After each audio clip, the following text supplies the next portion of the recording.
Beberapa jam kemudian, mobil melayang milik Ten-12 telah mencapai ngarai besar. Dengan kecepatan subsonik mobil melayang tersebut, tidaklah sulit untuk menempuh jarak hampir 3.000 km hanya dalam beberapa jam.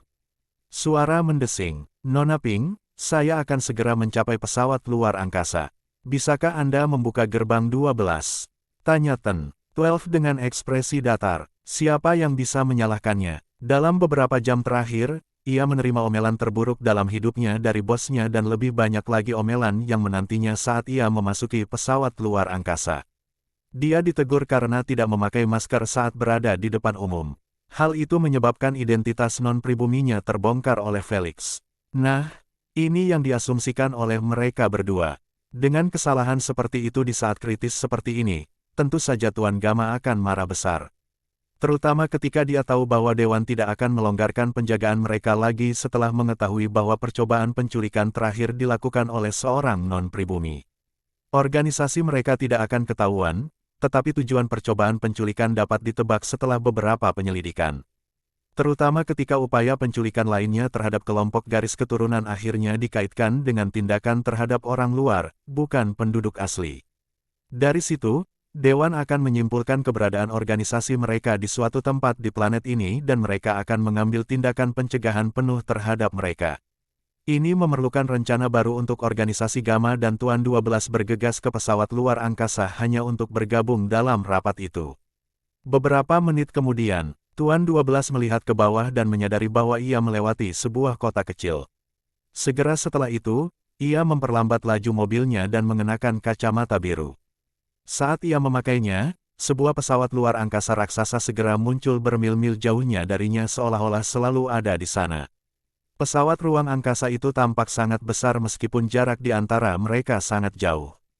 Benda itu berwarna hitam pekat dan bundar seperti cakram. Karena diparkir miring, benda itu tampak lebih besar daripada yang terlihat. Paduan hitam pekat yang digunakan untuk melapisi pesawat ruang angkasa itu sangat mirip dengan pesawat ruang angkasa pengintai kerajaan Alexander yang mendarat di bumi selama undangan SG.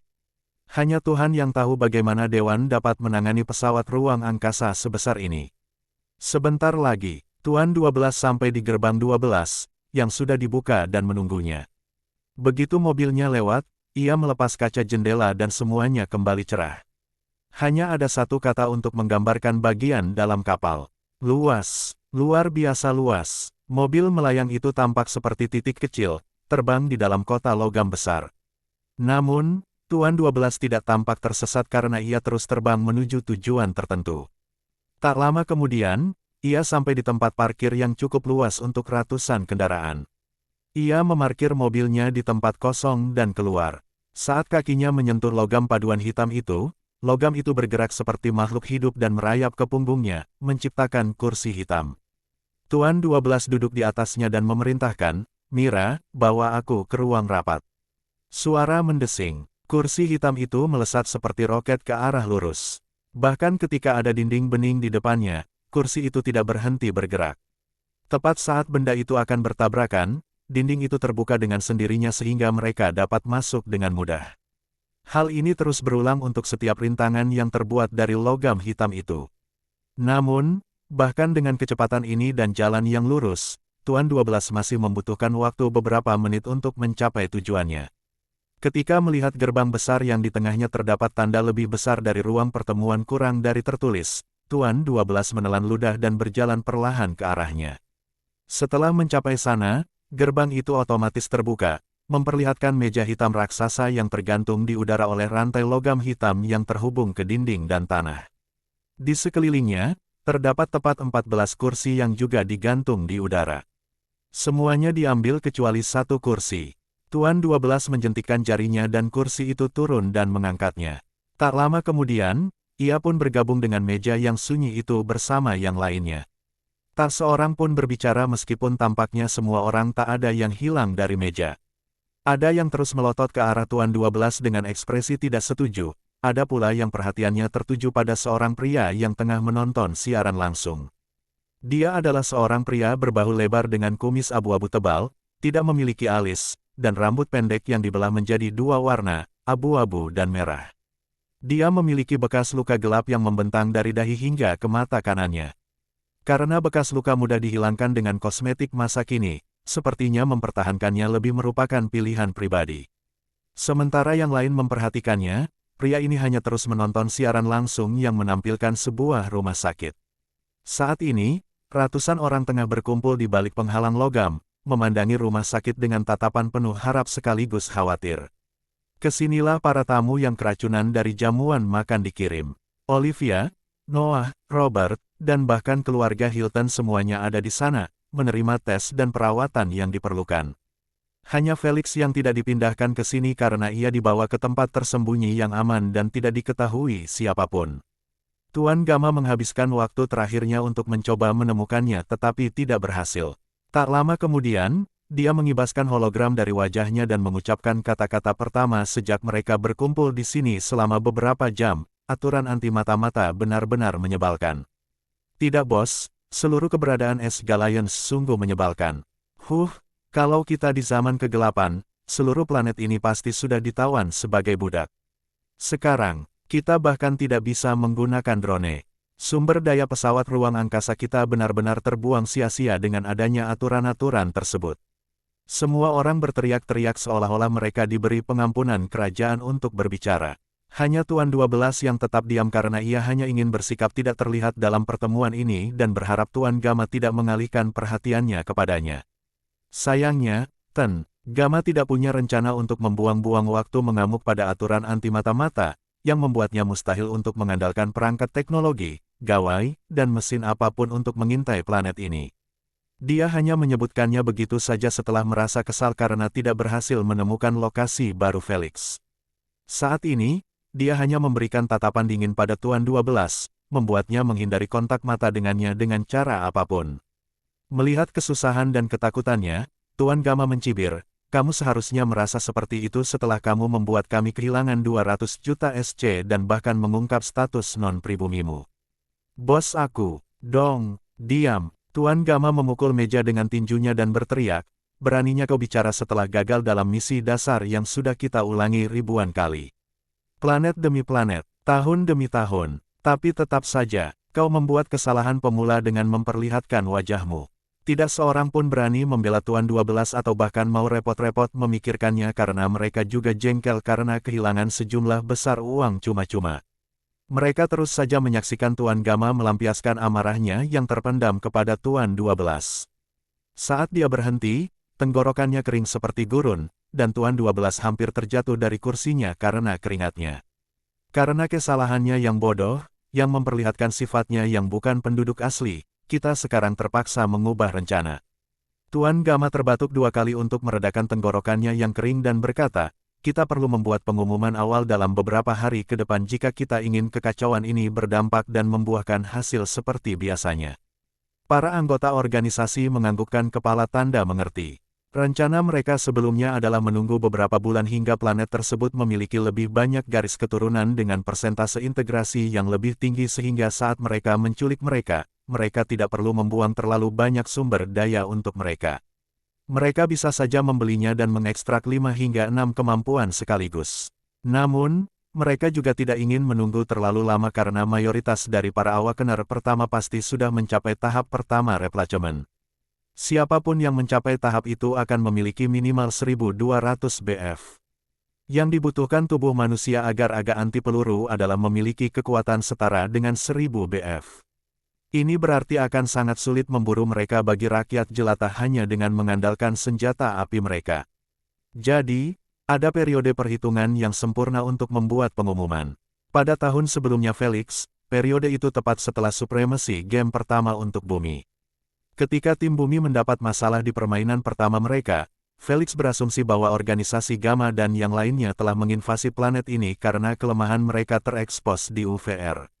Namun pada kenyataannya, organisasi Gama sudah berada di planet ini selama hampir 1 tahun sekarang dan satu-satunya alasan mereka tidak pernah ingin mengekspos diri mereka adalah untuk menunggu para pembangun itu mencapai status farmable terbaik. Keadaan itu hampir mencapai kemurnian asal. Sejauh ini, garis keturunan rata-rata di planet ini kurang lebih telah mencapai kemurnian yang lebih tinggi. Jika organisasi bergerak sekarang, mereka hanya dapat mengamankan 4 kemampuan, bukan 6 langsung. Ini menandakan bahwa mereka akan diminta untuk membuat para garis keturunan itu terintegrasi hingga 99% di dalam pesawat luar angkasa mereka yang luas, sehingga membuang-buang waktu dan sumber daya mereka. Sayangnya, Tuan Gama dan yang lainnya tahu bahwa menyia-nyiakan sumber daya itu 100 kali lebih baik daripada memberi waktu tambahan bagi Dewan untuk mengambil tindakan pencegahan yang diperlukan terhadapnya. Lagi pula, mereka telah mengandalkan rencana, sembunyi dan tunggu, ini di semua planet yang mereka targetkan sebelum bumi. Artinya, tulisan itu sudah ditulis oleh ribuan hingga jutaan orang di UVR.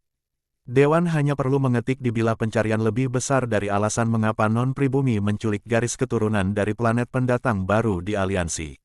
Setelah proses eliminasi, rencana kemampuan bertani organisasi Gama akan menjadi yang teratas dengan hasil yang lebih menyeramkan. Ketika Dewan melihat mereka, tidak ada cara lain bagi mereka untuk tetap pasif dan membiarkan garis keturunan mereka berjalan bebas di planet ini seperti sebelumnya. Mereka hanya akan memaksa mereka untuk bangun dan juga berintegrasi di KAM umum sampai mereka mencapai tahap penggantian pertama. Hanya dengan begitu mereka dapat meninggalkan KAM dan bergerak bebas. Dengan tubuh mereka yang anti peluru, hampir mustahil bagi rakyat jelata untuk menculik mereka karena ancaman senjata api tidak akan terlalu ampuh lagi. Lebih buruknya lagi, jika Dewan diberi waktu tambahan, mereka bahkan dapat mengambil tindakan ekstrim dan melarang warga sipil memiliki senjata api. Saat itu, organisasi Gama akan dipaksa untuk membeli senjata dan menjualnya kepada rakyat jelata juga. Belum lagi, bulan-bulan tersebut dapat memungkinkan Dewan untuk menarik kembali para garis keturunan di depan umum dan mengirim mereka ke KAM-KAM, pangkalan militer, dan semacamnya. Tidak peduli tindakan apapun yang diambil Dewan, kekacauan akibat pengumuman itu akan berdampak besar. Singkat kata, rencana itu harus segera diteruskan, hanya karena satu kesalahan kecil yang dilakukan Tuan 12. Saya sarankan mempercepat pengumuman hingga besok hanya untuk kekuatan gelap di planet ini. Dan dalam 1 atau 2 minggu ketika semua orang mulai menyadari meningkatnya upaya penculikan, kita dapat mengumumkannya kepada publik agar rakyat jelata ikut dalam kekacauan. Seorang wanita berkulit merah muda dengan kepala botak dan gigi seperti hiu, melamar dengan tangan terangkat ke udara. Setuju, Aye, setuju. Tidak ada yang menolak usulan itu karena memang sudah seperti ini sejak dulu. Mereka mengirim pengumuman secara pribadi kepada kekuatan gelap di planet ini, seperti yang mereka lakukan terhadap Hilton. Karena mereka adalah orang-orang yang rela bergerak ke garis keturunan untuk mendapatkan sumber daya yang tidak mungkin diperoleh seperti ramuan panjang umur, garis keturunan peringkat tinggi, sumber daya integrasi, senjata teknologi atau sekadar gadget, .dll. Mereka tahu bahwa membuat pengumuman tersebut ke publik sebanyak mungkin tidak akan ada gunanya selain menciptakan histeria massal tanpa manfaat apapun. Lagi pula, warga negara biasa tidak akan mengangkat senjata dan mengambil risiko memburu para bloodliner hanya karena ada yang menyuruh mereka. Bahkan jika beberapa di antara mereka ingin melakukannya, bagaimana mereka bisa mempercayai kata-kata organisasi? Bagaimana mereka bisa percaya bahwa setelah menculik seorang bloodliner, mereka akan diberi hadiah barang-barang yang disebutkan alih-alih dibunuh atau dilempar ke pihak berwajib? Itulah sebabnya organisasi selalu menghubungi kekuatan gelap terlebih dahulu karena lebih mudah untuk meyakinkan mereka. Setelah kekuatan gelap tersebut menimbulkan kekacauan dan memperlihatkan barang-barang yang mereka terima setelah memperdagangkan garis keturunan, rakyat jelata tidak akan punya pilihan lain selain percaya pada keaslian organisasi. Saat itu, orang-orang serakah tidak akan ragu-ragu mengangkat senjata mereka dan membuat situasi semakin kacau dan berbahaya. Itulah yang diinginkan organisasi. Kekacauan sama dengan keuntungan. Bagaimana dengan anjing-anjing tak berguna yang gagal untuk kedua kalinya? Seorang pria jangkung dengan daun-daun layu tumbuh dari tubuhnya bertanya dengan nada lelah. Alis Tuan Gama berkerut karena jengkel setelah teringat keluarga Hilton. Ketika pertama kali mendekati mereka, ia selalu yakin bahwa mereka akan menjadi anjing pemburu terhebat di planet ini. Lagi pula, mereka tampak cukup cakap dari sudut pandang bisnis. Namun setelah mereka gagal memberikan apa yang mereka janjikan, dia menyerah untuk menjadikan mereka pasukan asli nomor 1. Meskipun demikian, dia masih memberi mereka kesempatan untuk kembali ke jalan yang benar dengan menculik Felix lagi. Hasilnya, kegagalan. Meskipun dia tahu ada pihak lain yang ikut campur dan merusak rencana mereka, dia tidak peduli. Di matanya, mereka diberi waktu lebih dari 3 bulan untuk bertindak lagi. Dalam 3 bulan itu, mereka seharusnya mempertimbangkan semua opsi untuk membuat rencana itu aman. Jika mereka melakukannya, baik pasukan maupun tuan sewaan tidak akan terbunuh dan Felix pasti sudah berada dalam cengkeraman mereka sekarang. Jadi, dia sama sekali tidak berniat memberi mereka kesempatan ketiga atau membiarkan mereka pergi dengan damai setelah mengacaukan kesempatan terakhir mereka untuk menculik Felix saat dia masih memiliki garis keturunan legendaris. Saya berasumsi bahwa semua orang penting Hilton saat ini sedang tidur di rumah sakit bersama yang lainnya, benar? Tanya Ten Gama dengan dingin. Ya, masih ada waktu 20 jam lagi sampai mereka bangun, jawab Nona Pink sambil memeriksa gelangnya. Bagus. Aku ingin mereka bangun dan mendapati diri mereka di neraka. Tuan Gama memerintahkan dengan nada dingin, berikan hadiah 100 juta dolar untuk kepala tetua agung mereka. Hadiah 50 juta dolar untuk anak itu di tim manusia bumi. Dan tetua lainnya berikan hadiah 20 juta dolar untuk kepala mereka. Terakhir, kelompok atau geng manapun yang berani merusak aset mereka akan mendapatkan 1 juta dolar. Alasannya, tanya Nona Pink sambil menyalin semuanya pada hologram. Karena mengkhianati planet ini dengan tujuan menculik dan melukai kapten tim manusia bumi. Dia menyeringai licik dan menambahkan, tulis tentang perseteruan antara Maxwell dan mereka. Jangan lupa untuk mengunggah beberapa rekaman lama tentang hubungan mereka dengan Tuan Haier terkait upaya penculikan pertama dan yang ini. Ada lagi, tanya Nona Pink tanpa mengangkat kepalanya. Seperti biasa, pastikan saja nama organisasi kita tidak disebutkan dalam video atau siapapun yang terkait dengannya. Kita ingin upaya penculikan itu muncul atas dasar kebencian dan perseteruan antara keluarga mereka. Ia menekankan poin terakhir. Tuan Gama melakukan semua ini bukan karena ia khawatir nama organisasinya akan diketahui tetapi hanya untuk menghindari kehilangan kepercayaan dari kekuatan gelap lainnya. Lagi pula, jika mereka melihat nasib keluarga Hilton setelah berurusan dengan organisasi, tidak banyak di antara mereka yang akan gembira seperti sebelumnya untuk bekerja sama dengan organisasi tersebut. Untungnya, setiap Hilton yang mengetahui tentang organisasi tersebut saat ini sedang tertidur selama 20 jam. Artinya, mereka bahkan tidak bisa melimpahkan kesalahan kepada organisasi secara pribadi untuk menghancurkan reputasi mereka. Saat mereka bangun, semua orang pasti sedang menghancurkan aset mereka atau mengincar kepala mereka.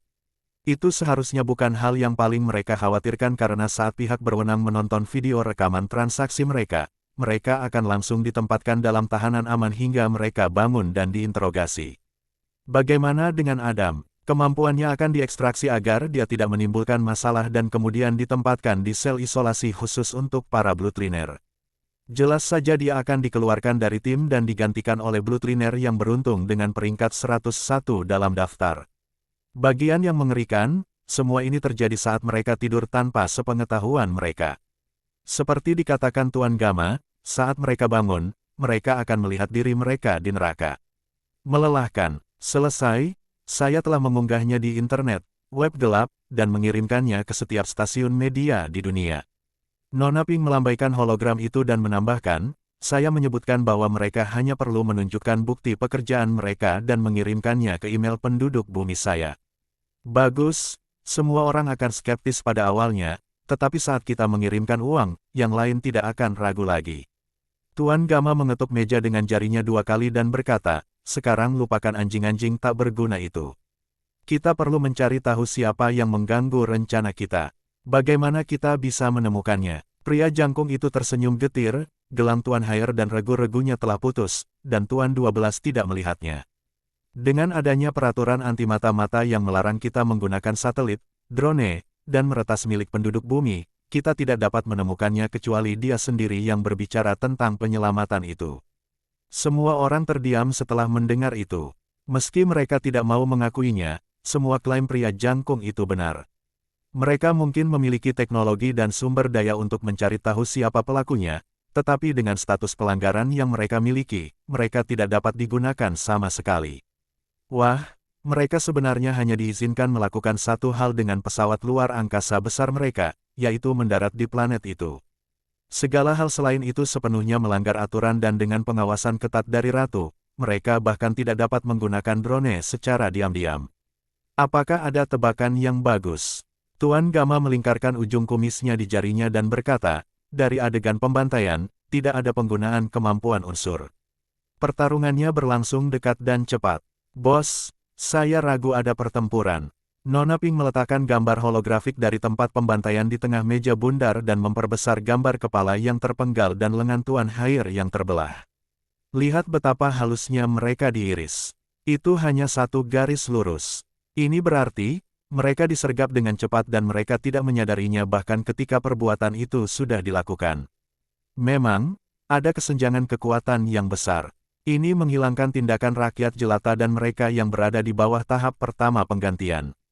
Suara lembut keluar dari bibir seorang pria gemuk dengan rambut hitam panjang yang menjulur ke bawah kursinya. Kita tahu bahwa di planet ini, tidak banyak orang yang memiliki garis keturunan tingkat 1.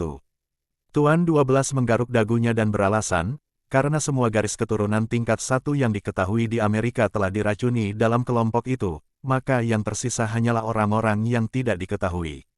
Jumlah mereka jelas tidak banyak. Untuk lebih membatasi pilihan kita hanya perlu mencari orang yang memiliki darah daging atau seseorang yang menggunakan senjata tajam. Dia harus berada di Boston. Bahkan jika kita menemukannya, tidak masuk akal bagaimana mereka berhasil menemukan tempat pembuangan dan sampai di sana hanya dalam beberapa menit, membunuh semua orang, memberitahu polisi dan pergi dalam waktu kurang dari 4 menit sebelum Tuan 12 tiba di tempat kejadian. Nona Pink menggelengkan kepalanya. Saya tidak melihat seorang pun penduduk bumi dan bahkan seorang junior mampu melakukannya. Apakah Anda mengusulkan orang non-pribumi? Pria jangkung itu menolak opsi ini saat dia mengatakannya. Tidak mungkin. Lagi pula, dia akan dibatasi oleh aturan seperti kita. Nona Pink mengangkat bahunya, dia bisa saja memprovokasi mereka untuk mengambil langkah lebih dulu. Mungkin, tidak semua orang sebodoh Tuan 12 hingga gagal dalam upaya memancing yang sederhana seperti itu. Memang, persetan dengan kalian semua. Tuan 12 menjentikkan kedua jarinya. Bam, melihat suasana mulai menjauh dari perbincangan, Ten Gama memukul meja dan mengemukakan pendapatnya sendiri. Saya tidak tahu tentang orang asing yang datang secara acak, tetapi saya cukup yakin bahwa kelima organisasi lainnya tidak terlibat dalam hal ini. Dia melambaikan hologram Nona Pink dan meletakkan 5 hologram terpisah yang masing-masing menunjukkan planet yang berbeda. Ada yang kecil dan ada yang besar. Beberapa di antaranya memiliki atmosfer lembut yang hampir sama seperti bumi, sementara yang lain lebih seperti Mars, merah dan suram. Omega mengerahkan seluruh pasukannya untuk bertani di planet Groivoir. Delta hampir memisahkan diri dari planet Mistrona setelah mereka meneror semua rakyat jelata agar tidak terbangun. Moonarch dan Blazer saat ini sedang berperang untuk menaklukkan planet terpencil yang ditemukan memiliki tambang yang menghasilkan batu api kelas menengah. Tuan Gama menyingkirkan sisanya dan hanya menyisakan satu planet abu-abu yang tampak sangat berawan. Ia kemudian memperbesarnya dan berkata, organisasi Gravefoot baru saja menargetkan planet baru yang bergabung dengan aliansi. Diperkirakan mereka akan tinggal di sana selama beberapa tahun seperti kita. Jadi, kecuali mereka mengirim beberapa anggota mereka ke sini dan menyembunyikan mereka di benua lain, saya ragu itu adalah mereka. Tuan Gama menutup hologram terakhir dan berkata, untuk saat ini, tempatkan 95% fokus Anda pada pengumuman dan kelompok Bloodliner yang akan datang. Bagaimana dengan 5%? Selalu ingat untuk mencoba menemukan identitas tikus itu. Bos, apakah kita akan menyerah pada garis keturunan legendaris? Tuan 12 tidak dapat menahan diri untuk bertanya setelah melihat bahwa Tuan Gama tidak menyebutkan Felix sepanjang pertemuan. Lagi pula, ia membanggakan diri kepada Felix bahwa mereka akan berhasil menangkapnya dimanapun ia bersembunyi. Apa pilihan lain yang kita punya setelah kau mengacau? Tuan Gama yang sudah tenang langsung terbakar amarah setelah diingatkan tentang situasi Felix. Siapa yang berani menerobos markas Earthling untuk menangkapnya?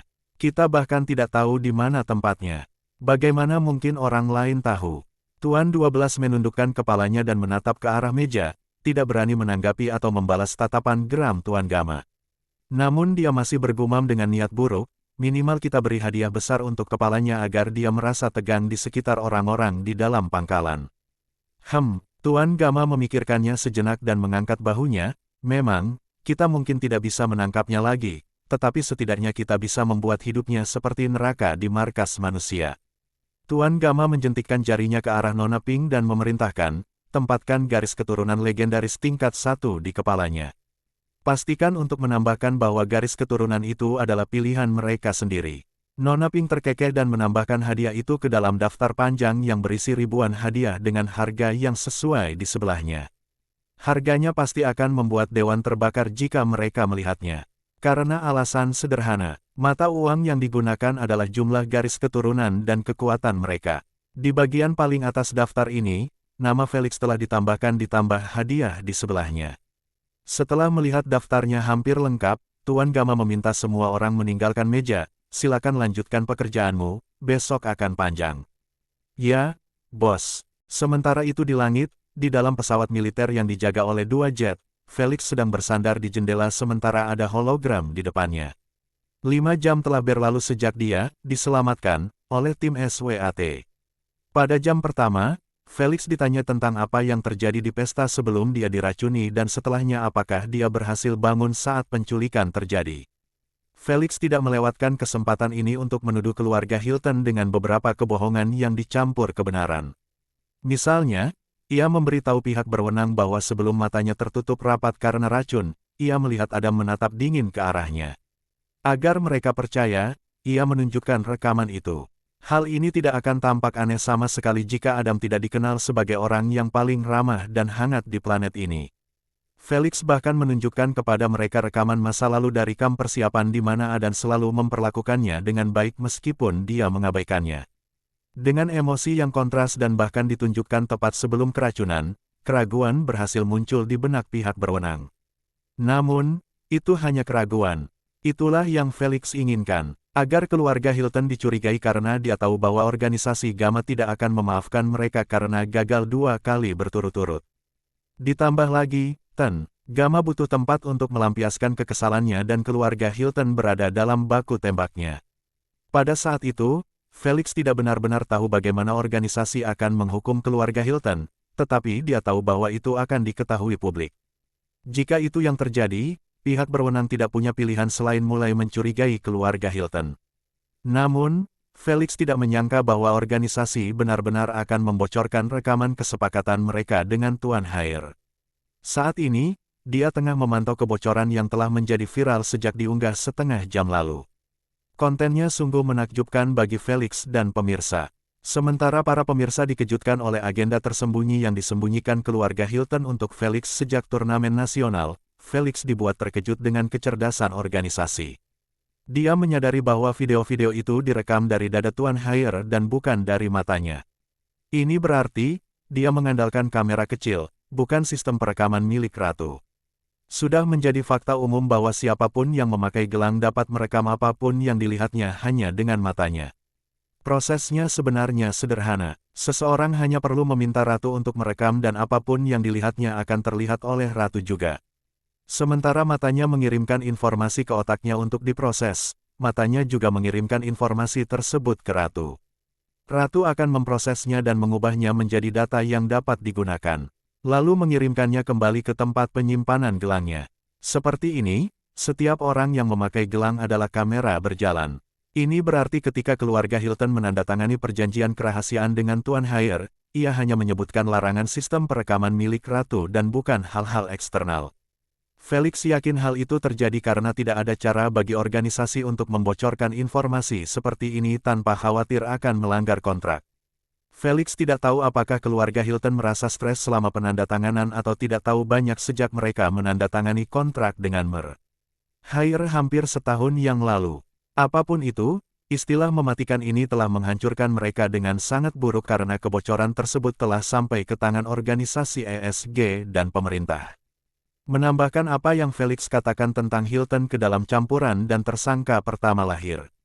Felix tidak tahu apa yang akan mereka lakukan terhadap mereka dan sejujurnya dia tidak terlalu peduli jika mereka memasukkan mereka ke penjara atau langsung mengeksekusi mereka setelah mendapatkan semua informasi dari mereka. Di matanya, mereka akan mati dalam kedua situasi tersebut karena hadiah besar untuk kepala mereka pasti akan menggerakkan beberapa pemberani. Wah! Bahkan Bloodliners dengan kemampuan pembunuh pun tidak akan ragu untuk mencobanya. Jadi, di penjara atau tidak, mereka tetap saja mati. Bagian terbaiknya, dia tidak perlu bergerak atau membuang-buang waktu untuk menghadapi hama-hama seperti itu. Lagi pula, Saat Felix mendapatkan koordinasi pesawat luar angkasa Gamma, dia menganggap mereka sebagai bagian yang tidak berguna di papannya. Kalau saja dia tidak sedang dibawa ke markas besar tim Earthling secepatnya, dia pasti sudah mengurus mereka secara pribadi. Tentu saja, organisasi ESG tidak hanya membawa Felix ke markas besar tim Earthling tetapi seluruh anggota tim di seluruh dunia. Serangan ini sangat mengguncang mereka dan terutama ketika mereka menyadari bahwa itu adalah perbuatan seorang non-pribumi.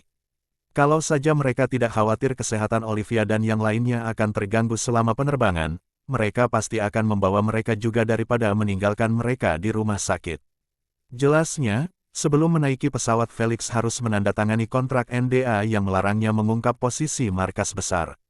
Hal ini cukup mengacaukan pengiriman selanjutnya karena memberikan koordinasi posisinya kepada Bodi dia akan melanggar ketentuan kontrak NDA. Satu-satunya cara untuk mengubah ketentuan tersebut adalah dengan bertanya langsung kepada Ten Rodriguez. Sayangnya, saat ini dia sedang disibukkan dengan kekacauan ini. Tak lama kemudian, Felix menyingkirkan hologram dari wajahnya dan memejamkan mata. Ia tidak diberitahu kapan pesawat akan mendarat atau di mana. Namun pesawat itu sudah terbang selama 4 jam dan hanya lautan yang menyambut matanya dari jendela. Ia menduga pesawat itu berada di atas Samudra Atlantik karena Boston berada di depannya. Jika mereka pergi ke barat, ia seharusnya melihat lampu-lampu kota yang mereka lewati. Semoga saja kantor pusatnya tidak berada di Sahara Besar. Felix merenung sekali lagi sebelum memejamkan mata, ingin beristirahat sejenak. Saat itu sudah lewat tengah malam dan dia cukup lelah dengan semua yang terjadi sejauh ini. Namun, semua itu sepadan. Setelah 7 jam penerbangan, Felix akhirnya diberitahu oleh Ratu bahwa pesawat akan mendarat. Felix membuka matanya dengan lesu sambil menguap 2 kali berturut-turut. Oh, mereka memilih sebuah pulau. Felix melirik keluar jendela dan menyadari bahwa pesawat itu benar-benar meluncur menuju lautan. Lupakan soal daratan, bahkan tidak ada satupun wawasan tentang batu. Namun, dia sama sekali tidak takut, tetapi hanya sedikit terkejut dengan pilihan organisasi ESG. Sebelum dia bisa berpikir lebih dalam tentang hal itu, sebuah kubah biru raksasa tiba-tiba muncul di jalur luncur pesawat. Saat ia muncul, ia mulai menarik diri dari atas ke bawah, memperlihatkan apa yang tersembunyi di dalamnya. Felix tak kuasa menahan diri untuk mengangguk puas saat melihat pulau berbentuk bulat lebar itu tampak bagaikan hutan kayu indah bercampur hutan logam. Dia dapat melihat bahwa beberapa bangunan masih dalam proses pembangunan sementara beberapa lainnya telah selesai. Bangunan yang paling menarik perhatian adalah bangunan di tengah pulau, yang menarik perhatian siapapun karena desainnya yang unik dan futuristik. Bentuknya seperti setetes air di tanah, halus dan sepenuhnya transparan. Tidak ada jendela, atap, dan pintu masuk. Namun, Felix dapat melihat beberapa bangunan di dalam kubah tersebut. Kalau saja pesawat itu tidak semakin dekat ke tanah, yang membuat Felix mustahil untuk fokus pada gedung itu, dia pasti bisa melihat lebih dekat semua yang ada di dalamnya. Segera, pesawat berhasil mendarat di landasan pacu sementara jet yang menyertainya menunggu giliran mendarat. Mereka perlu mengisi bahan bakar untuk perjalanan pulang. Kapten Felix, selamat datang di Pulau Tim Earthling. Saat Felix turun dari pesawat, ia disambut dengan meriah oleh puluhan orang yang mengenakan satu seragam formal yang memiliki bendera planet di dada dan staf di punggungnya. Felix menganggukkan kepalanya tanda menghargai dan mulai memeriksa bandara sambil berjalan ke arah mereka. Sepertinya mereka berinvestasi besar di pulau ini. Felix berpikir demikian setelah melihat kendaraan melayang otomatis penuh berlalu lalang di bandara, lengan robot memuat atau menurunkan paket, dan terutama ketika dia mengangkat kepalanya dan melihat kubah biru aktif kembali. Dia tahu bahwa kendaraan dan bot cukup murah di UVR tetapi perisai perlindungan anti pengawasan tidak lain adalah itu. Biayanya berkisar antara 10 juta SC hingga miliaran SC, tergantung pada pembangkitannya, efektivitasnya, luas lahan yang digunakan, dan yang terpenting kekuatan perisainya. Felix tidak tahu generasi mana yang digunakan organisasi ESG untuk pulau itu, tetapi ia dapat menebak bahwa harganya akan melampaui 300 juta setidaknya untuk menutupi pulau seluas ini. Berbicara tentang pulau itu, Felix menyadari bahwa itu bukanlah bentuk atau ukuran sebenarnya karena ia melihat bahwa batas-batasnya bukanlah pantai atau tanah alami melainkan material keras seperti logam. Hal ini membuatnya menyimpulkan bahwa pulau itu diperluas dengan mengandalkan lahan buatan untuk menyediakan lebih banyak ruang.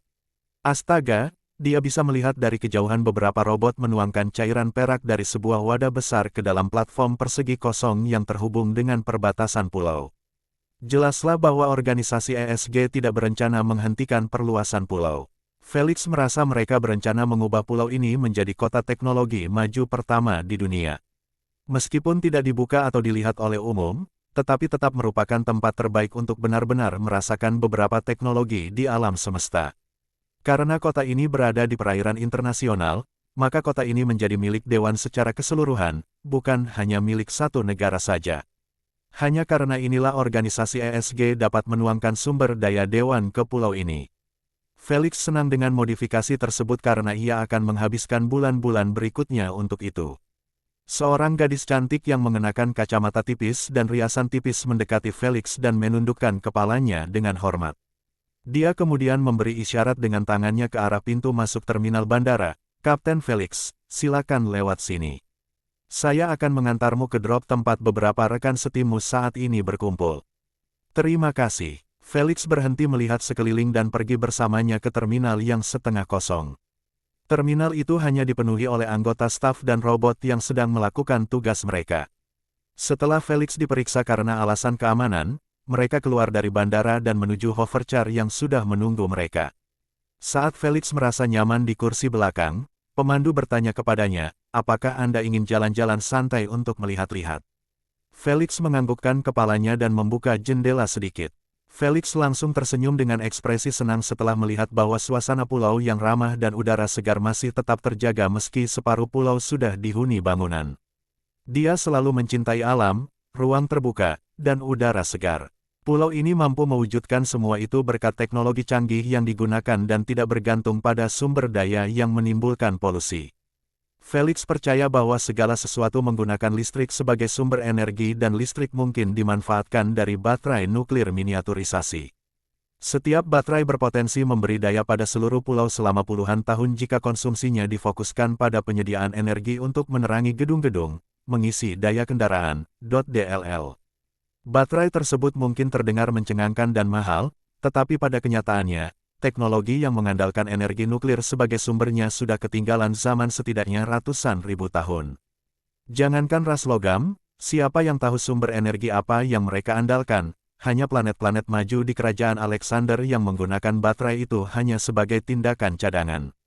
Ini berarti teknologi untuk membuat baterai dan bahkan stasiun tenaga nuklir sebenarnya tidak dibatasi seperti kebanyakan di antaranya.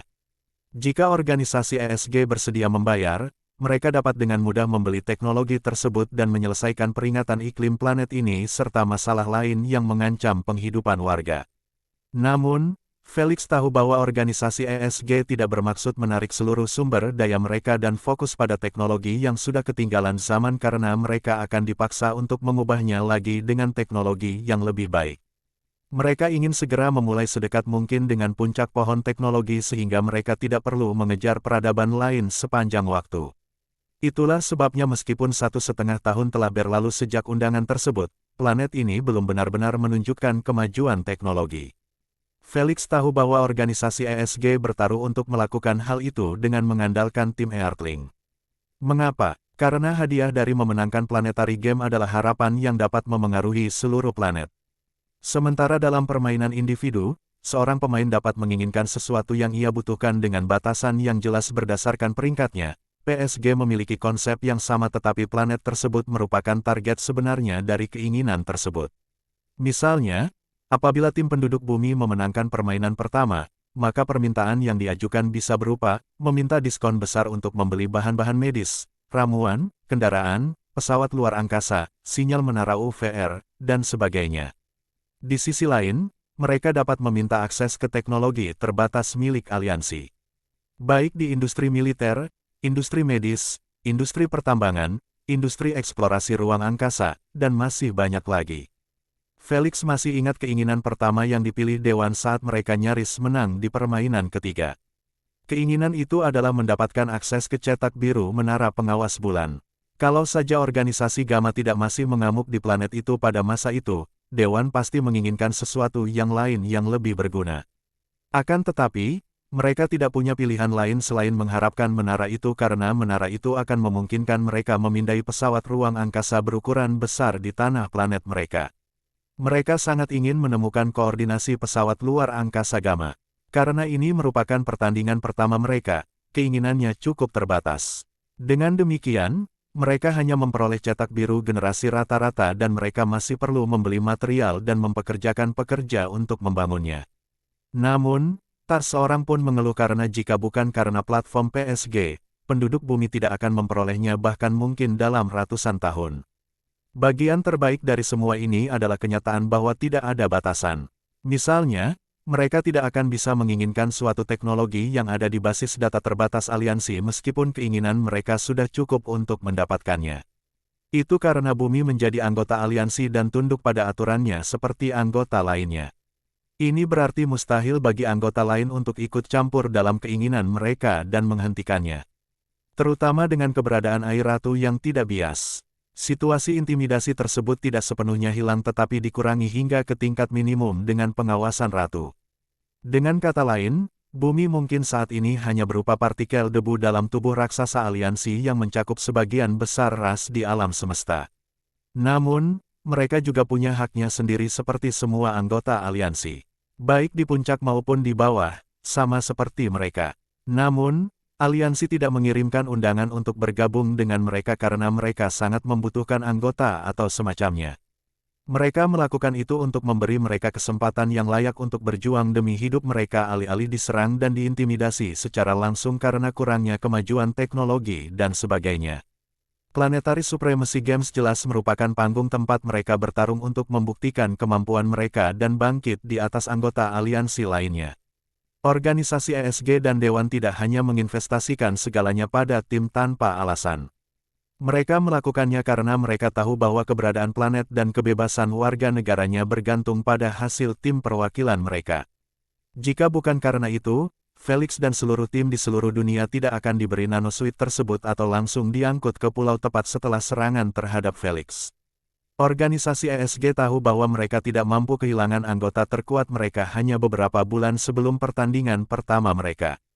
Saat ini, anggota tim yang tinggal di negara-negara dekat pulau tersebut telah tiba beberapa jam yang lalu dan sedang menunggu semua orang berkumpul.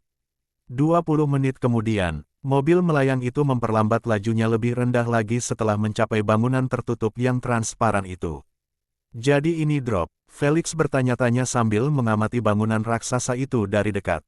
Dia diberitahu dalam perjalanan bahwa bangunan itu disebut drop dan telah dirancang oleh orang non-pribumi yang cukup terkenal di UVR. Desainnya sungguh menakjubkan karena bahannya yang transparan memungkinkan orang luar melihat ke dalam dan orang dalam melihat keluar. Ini dapat dikendalikan. Yang dibutuhkan hanyalah permintaan sederhana dari AI, dan bahan transparan itu akan berubah menjadi putih susu di bagian luar sehingga menghalangi siapapun untuk melihat bagian dalamnya. Dengan cara ini, setiap orang di kantor pusat akan menikmati sinar matahari alami dan keindahan hutan di sekitar mereka sekaligus memiliki kendali penuh untuk memblokir orang lain agar tidak memata-matai mereka. Ditambah lagi, bahan-bahan yang digunakan untuk membangunnya cukup kuat untuk bertahan terhadap senjata laser dan bahkan serangan nuklir yang menyebar. Jadi, ini berfungsi sebagai penghalang pertahanan kedua bagi tim. Ikuti aku, Kapten. Gadis cantik itu tersenyum sopan pada Felix sambil membuka pintu. Setelah melangkah keluar, gadis cantik itu tidak berjalan langsung ke gedung yang masih jauh itu, melainkan melangkah ke sebuah panggung berbentuk persegi yang warnanya hitam jika dibandingkan dengan tanah yang putih. Oh, mereka bahkan menambahkan platform melayang. Tanpa diberitahu apa yang harus dilakukan, Felix langsung menuju kotak hitam lainnya dan berdiri di sana. Kemudian, ia menoleh ke gadis yang lembut itu dan bertanya, apa urutan aktivasinya? Kapten benar-benar berpengetahuan luas. Gadis cantik itu memuji dengan senyum menawan sambil mengetuk tumitnya 5 kali dengan cepat di bagian tengah peron. Seketika, platform hitam itu naik setengah meter di atas permukaan dan terus melayang seperti itu tanpa suara. Felix segera melakukan hal yang sama dan platformnya naik ke ketinggian yang sama. Melihat hal itu, gadis yang lembut itu mengetuk 1 kali di bagian depan, dan sebuah palang hitam terlipat naik perlahan dari tempat ketukannya. Tali itu terus mengembang hingga mencapai pinggang gadis itu. Kemudian di bagian atasnya, tali itu mengembang di kedua sisi, meninggalkan pegangan seperti skuter. Gadis itu menekan tombol hijau dan gelangnya terhubung dengan platform. Dengan menghubungkannya, Ratu kini dapat mengendalikan platform tersebut yang berarti memberi gadis itu kemampuan untuk mengendalikannya dengan pikirannya. Felix melakukan hal yang sama dan meminta Ratu untuk membawanya ke gedung dengan kecepatan sedang. Saat dia berjalan, dia tidak bisa tidak memperhatikan bahwa sebagian besar anggota staf di dekat gedung atau bahkan di dalam gedung menggunakan peron tersebut alih-alih berjalan. Mereka cukup cepat karena mereka mencapai dinding transparan bangunan itu hanya dalam beberapa detik. Gadis itu dengan cepat berjalan mendahului Felix dan menghadapkan layar gelangnya ke dinding. Segera setelah itu, cahaya biru langit menyinari layar gelangnya selama sepersekian detik sebelum menghilang. Kemudian, sebagian dinding bergeser ke samping, memberikan akses bagi mereka berdua. Akan tetapi, gadis itu tidak bergerak sambil memberi isyarat dengan tangannya agar Felix melakukan hal yang sama. Kapten Felix, Anda tidak dapat memasuki gedung bersama saya kecuali Anda telah diberi izin. Sebelum Felix sempat bertanya tentang hal itu, gadis yang lembut itu menjelaskan, Tuan Rodriguez telah menghubungkan IDUVR Anda dengan AI gedung. Karena Anda adalah kapten, Anda sebenarnya memiliki kendali atas gedung hanya lebih rendah dari AI dan Tuan Rodriguez. Oh, lumayan bagus. Felix tersenyum tipis sambil mengulurkan gelangnya ke dinding. Setelah dipindai dengan cahaya biru yang sama, Felix diberitahu oleh Ratu bahwa gelangnya telah dihubungkan ke gedung dan dia telah memperoleh izin level 5. Apakah Anda ingin penjelasan mengenai tingkat kendali Anda di gedung ini? Tanya Ratu. Berikan saja yang penting-penting saja. Jawab Felix sambil mengejar gadis yang masuk melalui pintu masuk. Anda diizinkan memasuki 99% gedung, Anda dapat memberikan akses kepada individu yang tidak berwenang, dan terakhir, Anda dapat mengontrol transparansi dinding. Manis. Felix menyeringai lebar setelah mendengar izin terakhir. Gadis itu tidak berhenti untuk memperkenalkan area dan bangunan di dalamnya, dia hanya terus menuju ke arah tertentu. Setelah beberapa kali berbelok melalui jalan sempit di antara gedung-gedung, mereka mencapai area terbuka di mana banyak sofa, kursi, dan bahkan tempat tidur diletakkan di posisi acak. Kebanyakan dari mereka sudah diambil oleh anak laki-laki dan anak perempuan yang mengenakan seragam tim Earthling. Gadis yang lembut itu langsung berhenti dan memberitahu Felix, silakan tunggu di ruang tunggu sampai anggota tim lainnya tiba. Dia melihat gelangnya dan berkata, yang paling lambat akan tiba dalam 2 jam. Sampai saat itu, nikmatilah kehadiran rekan satu timmu. Gadis itu meninggalkan senyuman sopan sambil berbalik, berencana untuk kembali ke bandara dan memandu para pendatang baru. Felix melirik punggungnya sejenak sebelum berbalik dan fokus pada rekan satu timnya, yang semuanya menatapnya dalam diam. Tanpa merasa canggung sama sekali, Felix menunjukkan senyum santai khasnya dan menghampiri mereka. Setelah mencapai mereka, dia melompat dari peron dan pesawat itu terbang kembali secara otomatis. Ada kursi kosong, tanya Felix santai sambil melihat ke sekeliling, mencari kursi kosong atau bahkan tempat di sofa. Kapten Felix, tolong ambil milikku. Sophia Smith berdiri dari kursinya sambil tersenyum lembut dan berkata, saya kira Anda tidak mendapatkan waktu istirahat semenit pun setelah semua yang terjadi pada Anda di AS. Kapten Felix benar-benar mengalami kesulitan dalam beberapa jam terakhir. Bola milik bajingan Hilton itu sungguh menakjubkan. Mereka mungkin punya nyali, tapi mereka tidak punya otak untuk menyerang kapten hanya karena perseteruan. Tadinya aku pikir Adam Hilton adalah seorang pria sejati. Ternyata dia sama jahatnya dengan para tetua. Saat Sophia secara tidak langsung menyebutkan serangan itu, suasana canggung langsung pecah dan semua orang mulai mengomentarinya. Beberapa orang mengekspresikan kemarahan dan kegeraman mereka terhadap Hilton sementara beberapa orang lainnya maju dan bertanya kepada Felix tentang pengalaman tersebut. Lagi pula, mereka tidak diberi rincian lengkap dan informasi yang mereka miliki didasarkan pada apa yang tersedia di internet. Sophia mengedipkan mata pada Felix setelah melihat dia dikelilingi oleh rekan satu timnya dan pergi mengambil kursi kosong. Felix tersenyum kecut melihat pemandangan itu dan mulai menenangkan massa yang penasaran dengan menceritakan kembali apa yang terjadi dari jamuan makan hingga saat dia diselamatkan. Karena dia adalah kapten, sudah bisa diduga kalau dia harus bersikap baik dan menyenangkan, bukannya sekadar orang yang menyebalkan seperti biasanya. Ditambah lagi, ia ingin menjalin hubungan baik dengan beberapa di antara mereka sehingga tidak terasa canggung setiap kali mereka bertemu. Begitulah, 2 jam berlalu dan rekan satu tim yang tersisa telah tiba satu persatu. Sylvia, Zhang Wei, Hina Suzuki, Leo Bridges, dan Adaf Akaria adalah kapten terakhir yang tiba bersama rekan tim nasional mereka.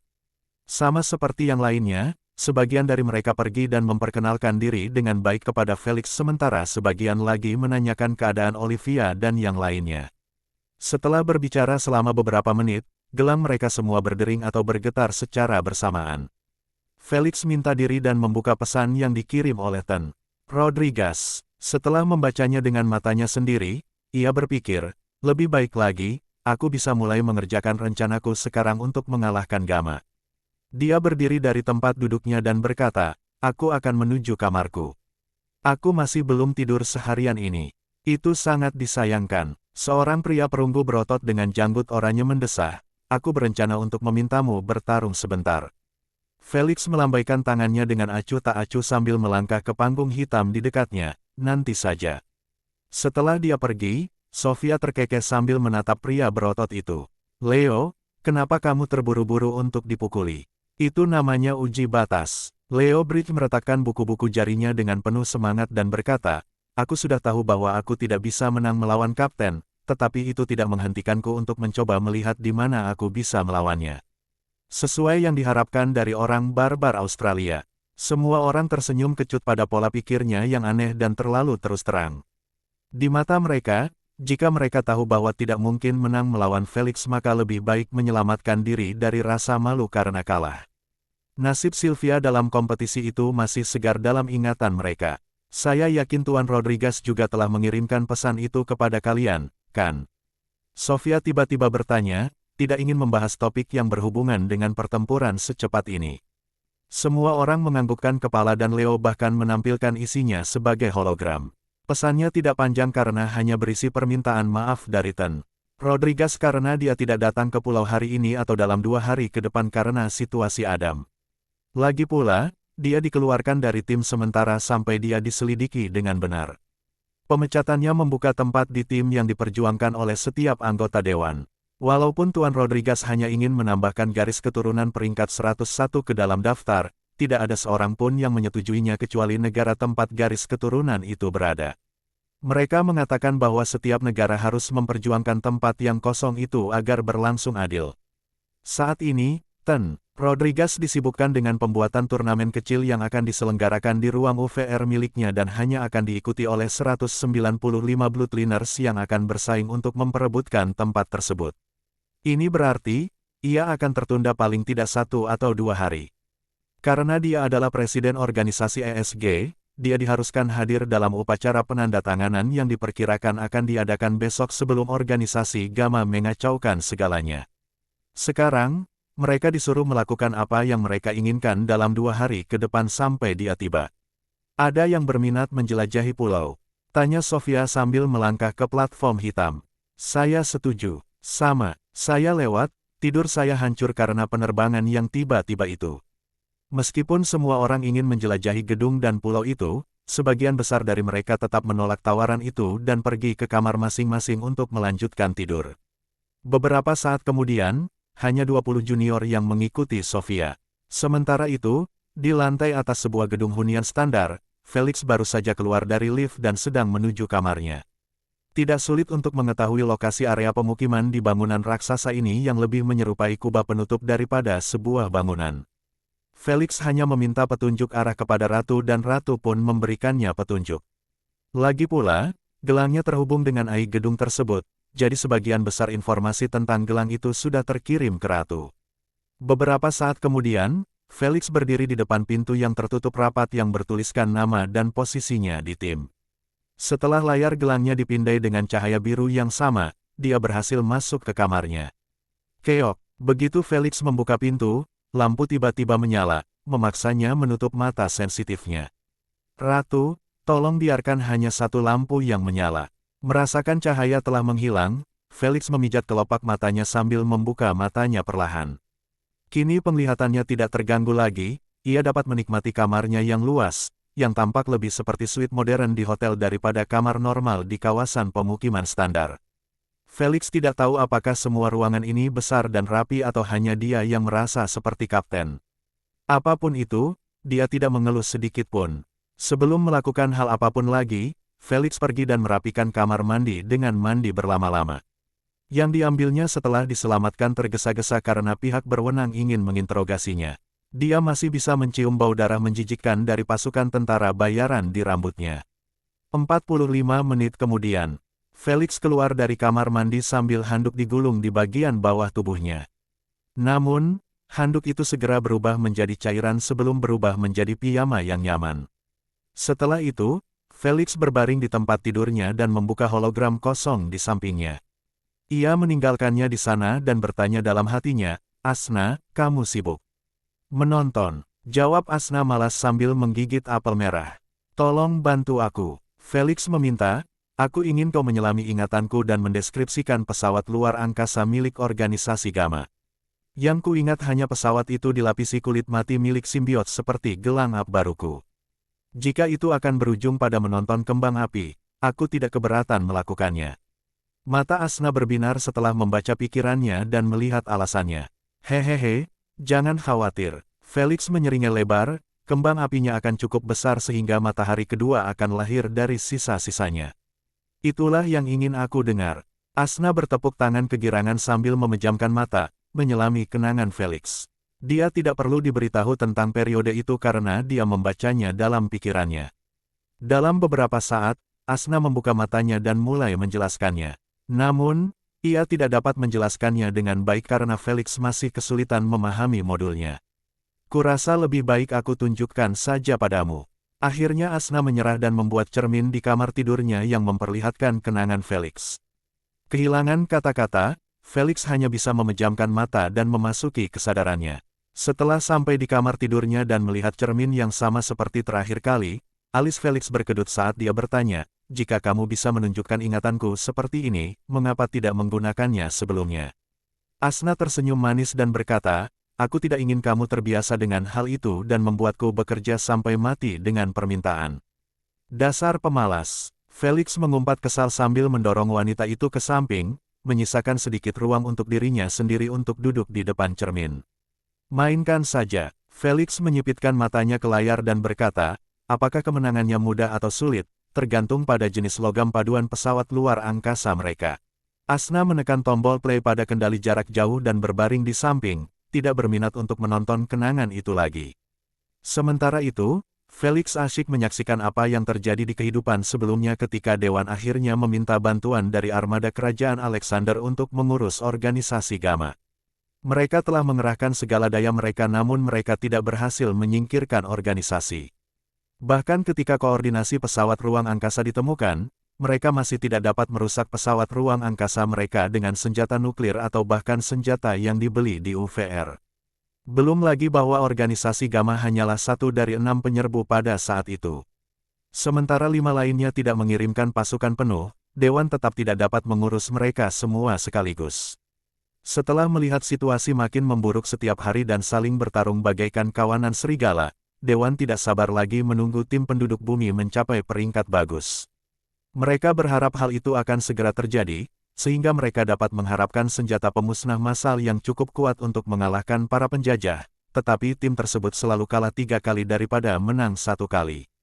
Karena itu mereka menyuarakan permohonan mereka kepada kerajaan Alexander. Karena bumi adalah planet independen di wilayah kerajaan, bangsa Alexandria tidak berkewajiban membantu mereka sama sekali. Itulah sebabnya ketika kru pengintai kerajaan Alexander tiba di planet itu pada awalnya, mereka memberitahu bahwa jika mereka bersumpah setia selamanya kepada keluarga kerajaan, mereka akan dilindungi dari orang-orang yang berniat jahat terhadap planet mereka. Namun penduduk bumi memilih pilihan ketiga, menyerahkan perlindungan mereka di tangan aliansi. Sayangnya, perlindungan aliansi didasarkan pada aturan dan aturan selalu memiliki celah yang dapat dimanfaatkan. Hanya setelah invasi tidak langsung dan beradab dari 6 organisasi, penduduk bumi menyadari fakta ini. Namun, kerajaan tidak membiarkan mereka putus asa karena memberi mereka kesempatan lain untuk berada di bawah naungan mereka. Saat itu Dewan tidak menolak usulan itu lagi. Namun, karena bumi adalah anggota aliansi, Dewan tidak bisa begitu saja menjentikkan jari dan meninggalkannya. Itu tidak berjalan seperti itu. Hanya ada 2 cara untuk meninggalkan Supremacy Games Alliance. Pertama, mengalami 5 kekalahan berturut-turut akan mengakibatkan pengusiran langsung. Yang kedua, dikeluarkan dari tangga peringkat setelah pembaruan peringkat 2 tahun. Pada tiap pembaruan, 100 anggota terakhir di tangga peringkat PSG tereliminasi dari permainan, yang berarti mereka akan keluar dari aliansi untuk selamanya. Disebut Supremacy Games Alliance karena suatu alasan. Jika anggota SG Alliance tidak berguna seperti Wormhole Rache, The Metal Rache, The Witch Rache, The Dwarf Rache, mereka akan diminta untuk terus berpartisipasi dalam permainan sehingga SG Alliance akan mendapatkan keuntungan dari jumlah penonton. Jika mereka tidak dapat melakukannya, mereka setidaknya dapat memenangkan cukup banyak permainan untuk menghindari menjadi bagian dari 100 anggota terakhir di tangga. Jelasnya, 100 anggota terakhir selalu merupakan pendatang baru di planet seperti Bumi yang tidak dapat memenangkan cukup banyak permainan dalam 2 tahun atau menghancurkan planet, kerajaan, dan bahkan kekaisaran karena perang. Sama seperti ini, aliansi menyingkirkan lintah-lintah yang tidak berguna setiap tahun dari tubuh raksasanya. Proses eliminasi ini diperlukan karena aliansi selalu mendapatkan anggota baru seperti Bumi. Agar Bumi mau berada di bawah naungan kerajaan, mereka diminta oleh orang Alexandria untuk kalah dalam 5 permainan berturut-turut karena itu adalah cara tercepat daripada menunggu pembaruan peringkat. Dewan tidak ragu memerintahkan tim untuk melakukannya. Ketika timnya sengaja dihajar, hanya sedikit warga yang mengeluh karena Dewan sudah menyampaikan alasannya dan semua orang hanya berharap kekacauan ini segera berakhir. Sekarang kekacauan telah berlangsung selama sekitar 1 tahun atau lebih. Tak ada lagi yang peduli pada pertandingan, pada kebanggaan, dan mengharumkan nama Bumi di platform PSG. Foto-foto tim First Earthling dibuang ke tempat sampah bersama hati para warga yang ingin mempertahankan kemerdekaannya dan bangkit sebagai sebuah planet. Sekarang, mereka hanya menginginkan kedamaian dan pergi keluar kota tanpa khawatir akan ditembak mati. Kerajaan menyediakan kedamaian, perlindungan, dan keamanan yang gagal diberikan oleh Dewan. Felix masih ingat sorak-sorai yang bergema dengan jelas di pusat kota Boston setelah kerajaan mengirimkan ratusan armada pesawat antariksa mereka yang tiba di planet itu dan merawat ke-6 tumor tersebut. Saat ini Felix sedang menyaksikan kenangan persisnya saat dia menonton siaran langsung Kingdom. Setelah meminta Asna untuk mempercepat sedikit, armada yang bertugas menjaga organisasi Gamma akhirnya berhasil menarik mereka keluar dari tempat persembunyian. Sebenarnya itu tidak terlalu sulit karena meskipun Gamma tidak dapat mengandalkan sumber daya pengawasan mereka, kerajaan memiliki izin penuh untuk melakukannya karena Bumi secara resmi adalah bagian dari kerajaan mereka. Setelah organisasi Gamma terbongkar, tidak ada gunanya lagi mempertahankan kamuflase mereka. Dengan demikian, pesawat luar angkasa berbentuk cakram itu pun terungkap dalam kemegahannya kepada Felix. Berbeda dengan pesawat luar angkasa berseragam abu-abu yang mengelilinginya, pesawat luar angkasa Gamma sepenuhnya hitam pekat, tampak seperti makhluk, bukan pesawat luar angkasa yang terbuat dari logam campuran. Jujur saja, itu bukanlah analogi yang mengada-ada karena material hitam pekat itu berasal dari kulit mati makhluk hampa yang disebut simbiot. Makhluk void ini bukanlah ras atau makhluk cerdas seperti yang lainnya. Astaga, ia hanya punya satu keinginan sejak lahir hingga mati. Kerakusan. Simbiot terlahir seperti parasit atau lintah yang membutuhkan inang agar tetap aktif. Namun, tidak seperti parasit yang membutuhkan inang untuk tetap hidup, simbiot melahap inangnya hingga tidak ada satu partikel pun yang tersisa. Setelah melahapnya, ukuran mereka tumbuh lebih besar sehingga memungkinkan mereka mengambil alih inang yang lebih besar dari mereka. Hal yang paling menakutkan tentang mereka adalah fakta bahwa inangnya tidak harus berupa makhluk hidup. Mereka bisa berupa batu, logam paduan, atau bahkan bintang yang aktif. Apa saja dan segalanya dapat dikonsumsi dan akan dikonsumsi. Karena kerakusan adalah satu-satunya keinginan mereka, mereka hidup untuk melayaninya sepenuhnya dengan memakan apapun yang muncul di jalan mereka. Karena itu, beberapa planet beradab yang malang telah menemui ajalnya setelah menghalangi jalannya simbiote yang lebih besar dari planet mereka. Jika mereka maju secara teknologi, mereka dapat melarikan diri tepat waktu sebelum rangkaian pembantaian dimulai. Namun, bagaimana dengan planet seperti Bumi?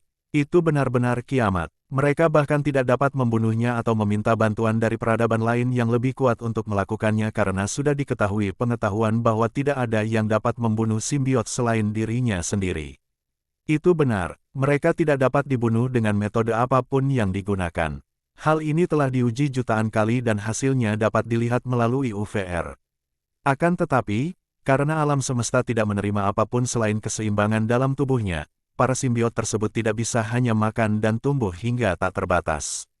Sebaliknya, setelah mencapai ukuran tertentu, kulit mereka akan mengalami kesulitan menampung energi yang dikonsumsi. Lagi pula, simbiot tidak pernah melepaskan satu partikel pun energi yang dilahapnya. Tidak mungkin untuk tumbuh lebih jauh lagi dan karena kerakusan adalah satu-satunya keinginan mereka, mereka tidak bisa berhenti bahkan jika mereka mau. Jadi, BOOM, mereka hanya bisa meledak seperti supernova yang melepaskan semua energi yang mereka habiskan sepanjang hidup mereka. Satu-satunya yang selamat dari ledakan ini hanyalah serpihan kulit mereka yang hitam pekat, terlempar ke segala arah dan menyebar ke seluruh kosmos. Kalau bukan karena semangat penelitian metal Rache yang tidak akan pernah padam kecuali mereka menemukan kebenaran tentang alam semesta, potongan-potongan kulit itu pasti tidak ada gunanya sama sekali. Namun, di tangan ajaib mereka, potongan-potongan kulit itu telah dihidupkan kembali dan terhubung, menciptakan simbiot buatan. Satu-satunya perbedaan antara yang asli dan versi ciptaan metal Rache adalah pikirannya. Sementara keinginan tunggal mengendalikan simbiot, simbiot buatan memiliki AI sebagai otak pengendalinya. Ini berarti sifat rakus simbiot yang menjadi kutukan mereka telah sepenuhnya tercabut. Ini mengubah mereka menjadi makhluk yang terkendali dan tenang yang dapat memberikan bantuan besar. Sayangnya, karena terbuat dari kulit mati, mereka tidak sebaik yang asli dalam hal melahap materi atau menyerap energi. Wah, mereka bahkan tidak 2% sebaik ciptaan alam semesta. Hal ini mengecilkan potensi mereka seminimal mungkin di mata metal Rache. Oleh karena itu, seperti biasa, mereka menjual teknologi tersebut kepada siapa saja yang berminat membelinya setelah cukup mencobanya. Tidak seperti ras metal yang memiliki tujuan yang menginspirasi, ras seperti manusia memanfaatkan teknologi dan menemukan cara untuk memanfaatkan simbiot buatan. Yang pertama menggunakannya untuk melapisi bagian luar dan dalam kendaraan.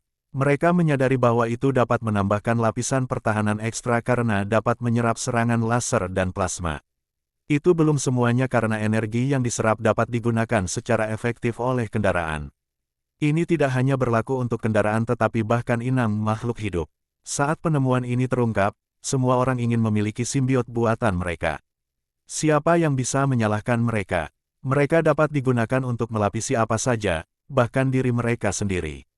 Karena mereka buatan, mereka dapat dikendalikan hanya oleh ratu. Kemungkinannya tidak terbatas. Sayangnya, kulit mati dibutuhkan untuk membuatnya, dan simboyat asli tidak benar-benar meledak sepanjang waktu. Hal ini menyebabkan munculnya pasar baru yang penuh dengan pelanggan tetapi tidak cukup barang untuk memuaskan semua orang. Tentu saja, ini mengakibatkan harga kulit mati simbiot melonjak tinggi. Wah, keadaannya jadi begitu buruk sampai-sampai beberapa orang mulai mencari sel kulit mati seperti mereka mencari bongkahan emas. Mereka benar-benar berhasil menemukan beberapa karena kulit mati itu tidak bisa dibunuh. Mereka bisa hancur, tetapi mereka akan selalu bisa pulih kembali. Jika mereka berdekatan, mereka akan menyatu kembali. Sementara itu, beberapa bahkan memutuskan untuk membeli potongan kecil simbiot buatan dan membudidayakannya seperti peternakan, memberi mereka makan dengan sampah dan limbah agar tumbuh lebih besar dan dijual untuk mendapatkan keuntungan. Walaupun tingkat penyerapannya hanya 2% dari simbiot asli, itu masih cukup baik untuk membuat potongan kecilnya tumbuh sebesar pesawat luar angkasa Gamma. Begitulah kemungkinan besar mereka mendapatkan simbiot buatan mereka sendiri yang saat ini memblokir sebagian besar serangan laser dan plasma yang ditujukan kepada mereka dari armada kerajaan di aliran sungai. Semakin Felix memperhatikan, semakin besar keinginannya terhadap simbiot buatan organisasi Gamma. Meskipun gelang up generasi ke-11 miliknya diciptakan oleh simbiot buatan, gelang itu tidak dapat melahap dan tumbuh karena terkunci pada gelang up. Saat simbiot buatan terkunci, mereka akan selalu melahap untuk mencapai keadaan tersebut tetapi tidak akan makan berlebihan untuk melampauinya dan tumbuh lebih besar. Itu karena saat simbiot tumbuh lebih besar dari yang diinginkan, mustahil untuk mengecilkannya kembali kecuali mereka bersedia menghancurkan sebagiannya. Itu bukan usaha yang mudah.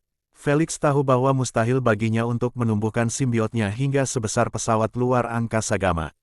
Itu adalah pekerjaan yang mahal dan memakan waktu yang mungkin memakan waktu bertahun-tahun kerja tanpa henti hingga akhirnya mencapai keadaan yang diinginkan Felix. Jika semudah itu mencapainya, kerajaan Alexander akan melapisi seluruh armada dan pesawat antariksanya alih-alih bersikap selektif dalam memilih. Seperti melapisi kepala kru pengintai pesawat ruang angkasa Kila yang mengunjungi bumi 1,5 tahun sebelumnya. Felix tahu bahwa ia hanya mempunyai satu kesempatan untuk mendapatkan simbiot buatannya yang besar dari organisasi Gamma. Simpanlah dengan aman untukku karena aku akan segera mengambilnya untuk pesawat antariksaku. Dia menyeringai lebar sambil terus melihat pesawat antariksa Gamma dipaksa mundur dari serangan salvo armada. Meskipun pesawat luar angkasa Gamma dilindungi dari serangan tersebut, organisasi tidak berani bertukar tembakan dengan armada tersebut. Mereka tahu siapa yang harus diganggu dan siapa yang harus ditakuti. Kerajaan tidak bisa dianggap remeh seperti penduduk bumi. Karena itu, mereka mundur tanpa menembakkan satupun sinar ke armada itu. Armada juga tidak mengejar mereka karena mereka tidak memiliki permusuhan dengan organisasi. Astaga, Felix tahu bahwa organisasi kriminal seperti Gamma tengah berbuat kebaikan bagi kerajaan dengan memaksa planet-planet yang baru ditemukan untuk meninggalkan kemerdekaan mereka dan berada di bawah sayap mereka. Jadi ini merupakan situasi yang menguntungkan bagi kerajaan dan organisasi kriminal. Terkadang Felix bertanya-tanya apakah kerajaanlah yang mengirim organisasi Gamma kepada mereka untuk memaksa mereka bergabung dengan kerajaan mereka. Lagi pula, organisasi Gamma telah mencapai planet itu setahun lalu, sementara koordinasi planet itu baru dilepaskan saat itu, bahkan belum genap setengah tahun. Masih terlalu dini bagi bumi untuk ditemukan kecuali mereka cukup tidak beruntung. Jadi selalu ada rasa ragu dan konspirasi tentang seluruh masalah ini. 15 menit kemudian, Felix telah meninggalkan ruang kesadaran setelah memutar ulang ingatan itu lebih dari 10 kali hingga akhirnya ia berhasil mencocokkan bentuk pesawat ruang angkasa Gamma dengan modulnya. Butuh waktu yang lama karena simbiot melapisi semuanya. Akan tetapi, ia hanya mengetahui modul pesawat ruang angkasa tersebut dan tidak mengetahui generasi mana yang termasuk atau jenis logam paduan yang digunakan di bawah kulit simbiot. Felix hanya ingin mengetahui mutu paduannya karena keberhasilan rencananya sangat bergantung padanya. Felix bahkan mencari gambar atau rekaman tentang pesawat ruang angkasa Gamma di UVR. Sayangnya, simbiot selalu ada di sana untuk menutupinya. Persetan, aku akan melakukan proses eliminasi. Felix menutup banyak hologram di hadapannya dan hanya meninggalkan satu yang menunjukkan daftar nilai alloy yang diketahui yang sebagian besar digunakan dalam pesawat luar angkasa. Ya, setidaknya mereka yang berhasil mencapai galaksi Bima Sakti. Pertama, Felix menyingkirkan logam paduan teratas, yang terlalu mahal bagi organisasi Gamma. Ia kemudian menyingkirkan logam paduan dengan mutu lebih rendah, yang terjangkau bagi mayoritas. Hal ini membuatnya hanya memiliki 4 tingkatan, yang dapat dianggap sebagai paduan utama yang digunakan oleh sebagian besar planet, kerajaan, dan kekaisaran di galaksi. Dia lalu menyingkirkan satu lagi logam paduan yang saat ini dimonopoli oleh kekaisaran tetangga yang terkenal dengan pasukan besar dan armada ruang angkasanya. Paduan ini dilarang digunakan oleh kerajaan atau kekaisaran manusia lainnya. Ini berarti sulit baginya untuk mendarat di pasar gelap dan organisasi Gamma untuk mendapatkannya. Hal ini membuat Felix hanya memiliki 3 paduan lagi. Namun, ia tidak tahu mana yang harus dihilangkan selanjutnya karena paduan tersebut tersedia di kedua pasar. Terserahlah, mari kita pilih nanam alloy. Ia memiliki pertahanan tertinggi dari semuanya. Felix menyingkirkan 2 lainnya dan meninggalkan alloy berwarna perunggu gelap dalam daftar. Felix menekannya, dan rinciannya pun ditampilkan. Nilai, B. Nama paduan, N991A1N2A33M98. Pertahanan, A+. Kekerasan pengukuran Vickers Earthling, 9100. Kepadatan, 90.800 kg per meter kubik. Nilai paduan tersebut mungkin hanya B, karena kepadatannya yang tinggi atau beratnya yang membuat mutunya menurun, tetapi paduan tersebut menutupinya dengan kekerasannya yang mencengangkan. Dibandingkan dengan baja keras yang hanya memiliki kekerasan 900 pada skala Vickers, paduan nanam memiliki hasil 9 kali lipat. Artinya, kekerasannya 10 kali lipat dari baja. Hal ini menyebabkan ia mendapat nilai A+ untuk pertahanannya, karena dengan kekerasan tersebut, akan cukup sulit bagi sinar laser dan plasma untuk menembusnya dengan mudah. Kelemahan dari alloy ini adalah bobotnya yang sangat berat, mencapai hampir 91 kg untuk 1 meter kubik. Pesawat luar angkasa yang sepenuhnya terbuat dari logam paduan ini pasti akan kesulitan dalam hal energi dan kecepatan karena konsumsinya akan sangat besar dibandingkan dengan yang lain. Namun, setidaknya pertahanannya baik-baik saja. Felix tidak begitu tahu apakah pesawat ruang angkasa Gamma terbuat dari paduan nanam atau yang lain. Namun, ia akan mendasarkan rencananya pada paduan itu agar ia tidak dirugikan di kemudian hari. Felix hanya mempunyai satu kesempatan untuk mengurus organisasi Gamma dan dia akan memanfaatkannya sepenuhnya. Ratu, apakah permintaan ketigaku memungkinkan aku mendapatkan pesawat luar angkasa Dark Deviant yang dibuat khusus? Felix bertanya tiba-tiba. Ya, sang ratu berhenti sejenak, namun akan ada batasan pada modifikasi yang Anda rencanakan. Felix menganggukkan kepalanya tanda mengerti dan bertanya, bisakah kamu membuat daftar senjata Mega Red Plasma yang bisa aku gunakan? Itukah keinginanmu? Tanya ratu sambil membuat Felix ketakutan. Tidak sama sekali, dia menyangkalnya dengan tegas. Itu hanya permintaan. Kalau begitu, saya minta maaf, Tuan Felix. Tetapi saya tidak dapat memenuhi permintaan Anda karena beberapa senjata tersebut merupakan informasi terbatas yang memerlukan akses lebih tinggi daripada yang Anda miliki. Dia menjelaskan. Begitu ya, Felix tersenyum kecut setelah menyadari apa maksudnya. Meskipun keinginan Felix adalah untuk mendapatkan senjata terlarang yang diinginkannya, dia tidak bisa hanya meminta ratu untuk menunjukkan semua senjata yang tersedia karena kemungkinan besar jumlahnya ada ribuan. Beberapa di antaranya bukanlah informasi publik yang bisa dibagikan ratu kepada Felix tanpa masalah. Kecuali dia menginginkannya atau memiliki akses terhadap informasi itu, dia bisa lupa untuk melihatnya. Baiklah, tunjukkan saja senjata yang saat ini menjadi informasi publik, dan tolong tambahkan harga pasarnya.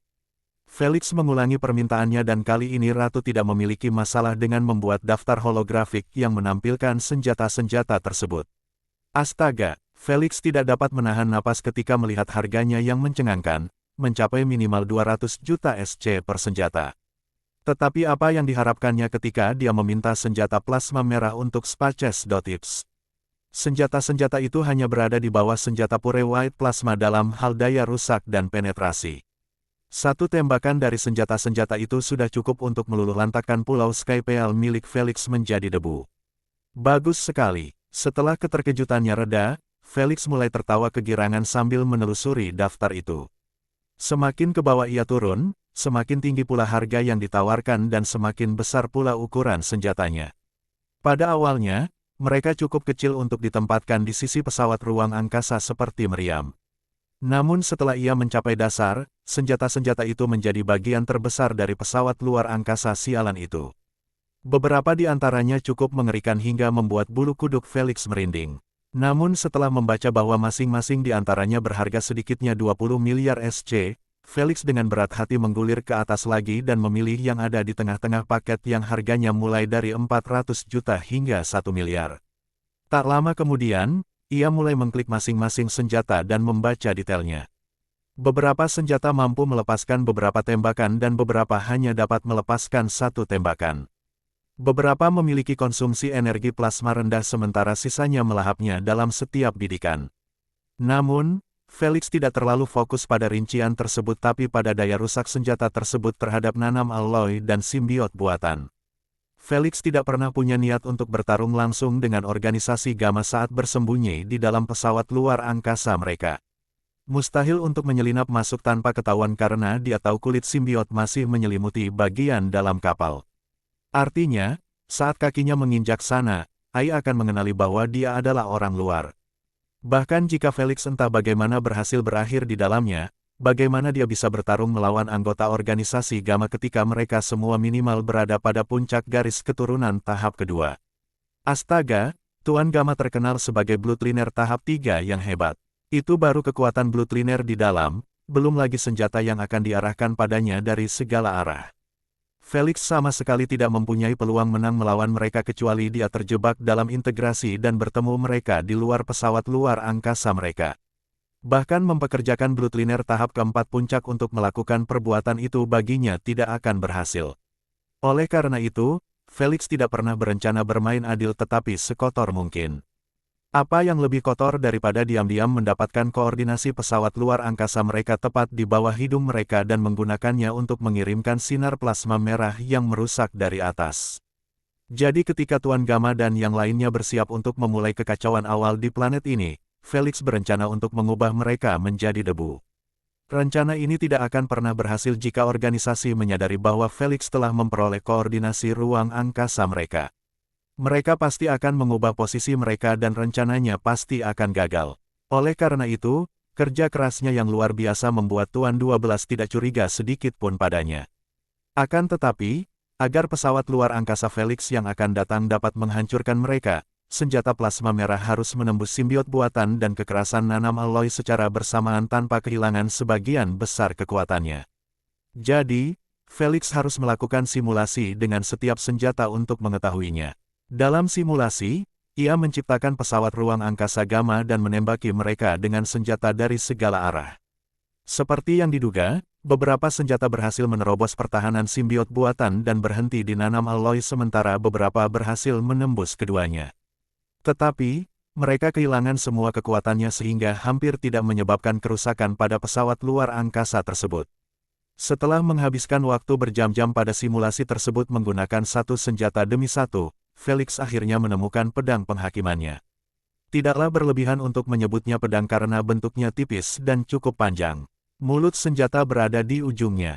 Mungkin terlihat kecil di layar tetapi Felix tahu bahwa sinar dari mulut itu cukup besar untuk dilihat dari jarak ratusan mil. Hasil uji coba senjata ini cukup menggembirakan karena mampu menghancurkan 90% kapal dan semua orang di dalamnya. Untuk memastikan, Felix menjalankan tes 10 kali lagi dan hasilnya masih sama. Mustahil untuk bertahan hidup dari serangan ini. Satu-satunya kekurangan dari senjata ini adalah konsumsi energi plasma yang sangat besar, yang memanas setelah satu tembakan sehingga mustahil untuk menembakkan yang lain hingga senjata itu mendingin. Terakhir, ada periode penyaluran selama setengah jam. Ditambah lagi harganya yang mencapai 600 juta SC.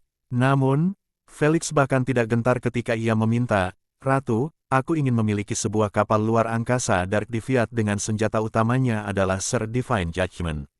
"Apakah kamu yakin?" tanya Ratu untuk memastikan. "Ya," kata Felix sambil menyeringai. "Melelahkan. Keinginan Anda telah dikabulkan. Anda dapat mengharapkan pesawat luar angkasa yang dimodifikasi dan lisensinya akan sampai kepada Anda dalam waktu 5 bulan." Felix tahu bahwa jika ia menginginkan pesawat luar angkasa Deviant saja, pesawat itu akan sampai kepadanya dalam waktu minimal 15 hari. Lagi pula, itu tidak terlalu mahal atau langka. Harga pasarnya saat ini hanya 185 juta SC. Kalau saja tidak karena perizinan yang butuh waktu berbulan-bulan hingga bertahun-tahun untuk disetujui bagi individu seperti Felix, ia pasti sudah membeli yang lebih baik. Alasan butuh waktu berbulan-bulan adalah karena proses pemeriksaan yang dilakukan pada pemiliknya. Lagi pula, Spaces.ips tidak bisa dijual kepada sembarang orang. Jika tidak, bajak laut manapun bisa mulai berpindah-pindah antar Spaces.ips setiap kali ia bosan atau yang sedang digunakannya hancur. Jadi, jika Felix pergi dan memesannya, dia akan diperiksa secara menyeluruh dan semua kegiatan kriminalnya di masa lalu. Meskipun dia tidak punya, prosesnya akan memakan waktu lama karena ada banyak permintaan untuk membeli Spaces.ips. Jelas, ini hanya untuk individu, kelompok, keluarga, .dll. Bagaimana dengan planet dan semacamnya? Mereka dapat langsung membelinya untuk pasukan dan armada mereka. Namun, mereka terikat kontrak untuk tidak menjualnya kepada individu tanpa memeriksanya terlebih dahulu. Semua ini dilakukan untuk mengurangi tingkat pembajakan di dunia. Ditambah lagi, kapal-kapal berlisensi dengan pemilik aslinya akan mampu mendarat di planet beradab manapun. Tentu saja, mereka bisa ditolak masuk, tetapi lisensi tersebut memastikan bahwa mereka mencapai planet tersebut. Bagaimana dengan mereka yang tidak memilikinya? Mereka bahkan tidak akan berani melangkah mendekati planet-planet itu karena mereka akan dianggap bajak laut. Untungnya, dengan Felix menggunakan keinginan untuk pesawat ruang angkasa, ia melewati semua prosedur panjang itu karena Ratu telah menganggapnya bersih berdasarkan datanya. "Ratu, aku ingin pesawat luar angkasaku diparkir di sisi bulan yang gelap." Felix berdiri dari tempat tidur dan berkata, "Pastikan kamuflasenya benar." Felix tidak berniat mengendarai pesawat ruang angkasanya selama penyerangan karena ia dapat mengendalikannya dari jarak jauh dari tempat tidurnya. Ditambah lagi, cara ini lebih aman karena alloy milik pesawat luar angkasa Deviant tidak dikenal karena kekerasan atau pertahanannya. Artinya, jika organisasi Gamma tidak diurus dengan baik, mereka mungkin akan menyerang balik pesawat ruang angkasanya dan menghancurkannya dengan mudah. Felix memilih Dark Deviant hanya karena sistem anti-pengawasannya yang hebat. Karena Felix ingin melancarkan serangan tunggal, penyergapannya haruslah tanpa ampun. Ditambah lagi, ia harus berada di darat untuk mengambil jarahannya secepat mungkin setelah serangan. Jika tidak, pemerintah AS akan bergegas ke sana lebih cepat darinya dan mengambil simbiot buatan beserta sisa jarahannya. Bagi organisasi Gamma yang memperdagangkan sumber daya untuk para Bloodliner, sudah jelas bahwa pesawat ruang angkasa mereka akan dipenuhi oleh para Bloodliner. Ya, jika mereka berhasil selamat dari plasma beam sejak awal. 2 hari berlalu dengan cepat. Olivia, Noah, Kenny, dan anggota tim AS lainnya telah tiba di drop kemarin. Tentu saja, mereka diberitahu tentang segala hal yang terjadi selama mereka tidur. Bahkan tentang pengkhianatan Adam, satu-satunya yang sama sekali tidak merasakan apapun dari kejadian itu adalah Nuh. Dia hanya kesal karena dia diracuni selama 24 jam dan membuat adik perempuannya khawatir. Bagaimana dengan yang lainnya? Masing-masing menanggapinya dengan cara berbeda. Namun, mereka semua pulih dengan mudah dari trauma tersebut karena Adam tidak memiliki hubungan darah dengan mereka. Mereka hanya menghabiskan waktu bersama paling lama 3 bulan. Jadi, mereka tidak ambil pusing lagi dengan masalah itu dan berbaur dengan tim bumi lainnya. Berbicara tentang tim, kedua hari itu benar-benar sangat dibutuhkan karena semua orang sudah menjadi lebih dekat satu sama lain dibandingkan saat pertama kali mereka bertemu. Wah, Olivia sudah berteman dengan sebagian besar anggota tim. Yah, itu sudah bisa diduga karena kepribadiannya yang periang dan baik hati sulit dibenci. Sementara itu, nasib keluarga Hilton ternyata lebih buruk dari yang diperkirakan karena pihak berwenang telah memutuskan mereka bersalah setelah penyelidikan menyeluruh yang dilakukan saat keluarga Hilton tidur.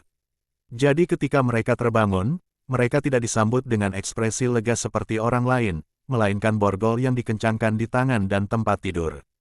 Lebih parahnya lagi, 3 petugas polisi ditempatkan di kamar mereka untuk mengawasi mereka dan gelang up mereka dilepas.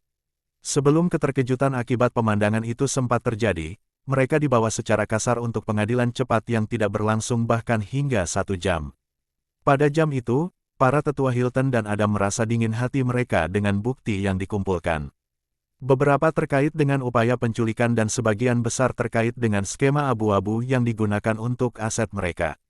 19 hingga 20 jam lebih dari cukup bagi Badan Keamanan untuk menggali rahasia kerajaan bisnis Hilton ketika mereka mendapat dukungan penuh dari Dewan dan publik. Belum lagi mereka yang bisa menghentikan mereka semua sedang tertidur pada saat itu. Oleh karena itu, persidangan berjalan lancar bagi semua orang kecuali keluarga Hilton. Setelah itu berakhir, keputusan akhir adalah hukuman mati bagi Tetua Agung karena menjadi dalang di balik percobaan penculikan Kapten Tim Earthling. Para tetua lainnya dan Adam dihukum menjalani hukuman seumur hidup tanpa pembebasan bersyarat di penjara. Ini berarti mereka tidak akan bisa meninggalkan penjara meskipun mereka berperilaku baik. Sayang sekali, sebelum para tua-tua dan Adam dapat menandatangani pernyataan lega karena tetap bisa menyelamatkan hidup mereka, Joseph dan 2 tua-tua lainnya langsung tertembak di dahi begitu mereka melangkah keluar dari ruang sidang. Para pemburu bayaran telah bergerak dan hal itu membuat Adam dan para tetua lainnya ketakutan. Mereka tahu bahwa organisasi Gamma telah menepati janjinya dengan memberikan hadiah untuk kepala mereka. Ini membuat mereka merasa seperti mayat hidup karena para narapidana tidak ragu untuk menyakiti mereka saat kaki mereka menginjak penjara. Dieksekusi atau tidak, tak seorang pun dari mereka akan hidup lama kecuali Adam yang akan ditempatkan di sel khusus yang terbuat dari bahan putih yang sama persis dengan yang digunakan di arena.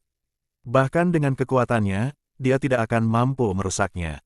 Bagaimana dengan kemampuannya? Kemampuannya sudah diekstraksi sehingga dia merasa seperti sekam kosong. Sementara itu, aset mereka dibagi-bagi oleh pemerintah dan keluarga Maxwell karena Felix paling terpengaruh oleh upaya penculikan ini. Jadi, tampaknya itu adalah kompensasi atas kerusakan yang ditimbulkan. Namun, Itu hanya alasan yang tidak masuk akal agar keluarga lain tidak membuat keributan tentang betapa biasnya negara dalam memperlakukan keluarga Maxwell. Begitu saja, dinasti Hilton tumbang hanya dengan satu keputusan. Penculikan Felix. Adam dan para tetua lainnya punya banyak waktu untuk menyesali keputusan ini di sel kecil mereka. Saat itu, Felix telah menyaksikan pengadilan dan pembunuhan sambil mengunyah sandwich rasa beracun di kamar tidurnya. Dia bahkan tidak melakukan apapun dan Hilton sudah diurus dengan baik. Sementara Adam membusuk di dalam sel sekarang, Felix telah mendapatkan rasa hormat dan persetujuan semua orang sebagai kapten setelah dia menghancurkan siapapun yang berusaha bertarung dengannya. Dia tidak hanya memenangkan hati mereka tetapi juga menunjukkan kesalahan-kesalahan mereka dan mengajari mereka cara memanfaatkan kekuatan mereka secara lebih efektif. Felix tidak keberatan mengajari mereka karena semakin baik mereka, semakin banyak kesempatan baginya untuk bersantai di PSG. Ia tidak berniat menggendong mereka di setiap pertandingan. Saat ini, sebagian besar anggota tim sedang duduk di tribun arena berukuran sedang sambil menyaksikan Zhang Wei dan Leo Bridge bertarung di ronde ke-40 dalam 2 hari terakhir. Melihat ekspresi Zhang Wei yang mati rasa saat dia menangkis tinju kecoklatan Leo, semua orang mulai bersimpati kepada raksasa lembut itu. Ketika Leo dihancurkan Felix dengan mudah, dia mengganti target untuk mengganggu Spar. Pada akhirnya, ia mendarat pada Zhang Wei yang lemah lembut dan pemalu, yang terlalu baik untuk berkata tidak dan menolak permintaan pertarungan dari maniak pertarungan itu. Sekarang sudah 2 jam sejak mereka mulai dan setiap kali pertarungan berakhir, Leo akan menggertak Zhang Wei untuk memulai pertarungan lain meskipun dia sering kalah. Jika bukan karena konsumsi energinya, tidak seorang pun meragukan bahwa ia akan bertarung 24/7.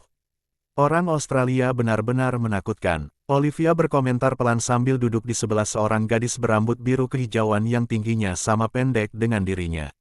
Akan tetapi, gadis itu tidak menanggapinya karena ia sibuk membaca berita di hologram.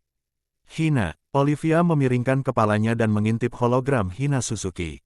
Melihat seorang pembawa berita melaporkan berita dalam bahasa Jepang dengan ekspresi serius, dia pun bertanya dengan rasa ingin tahu apa yang sedang dia laporkan.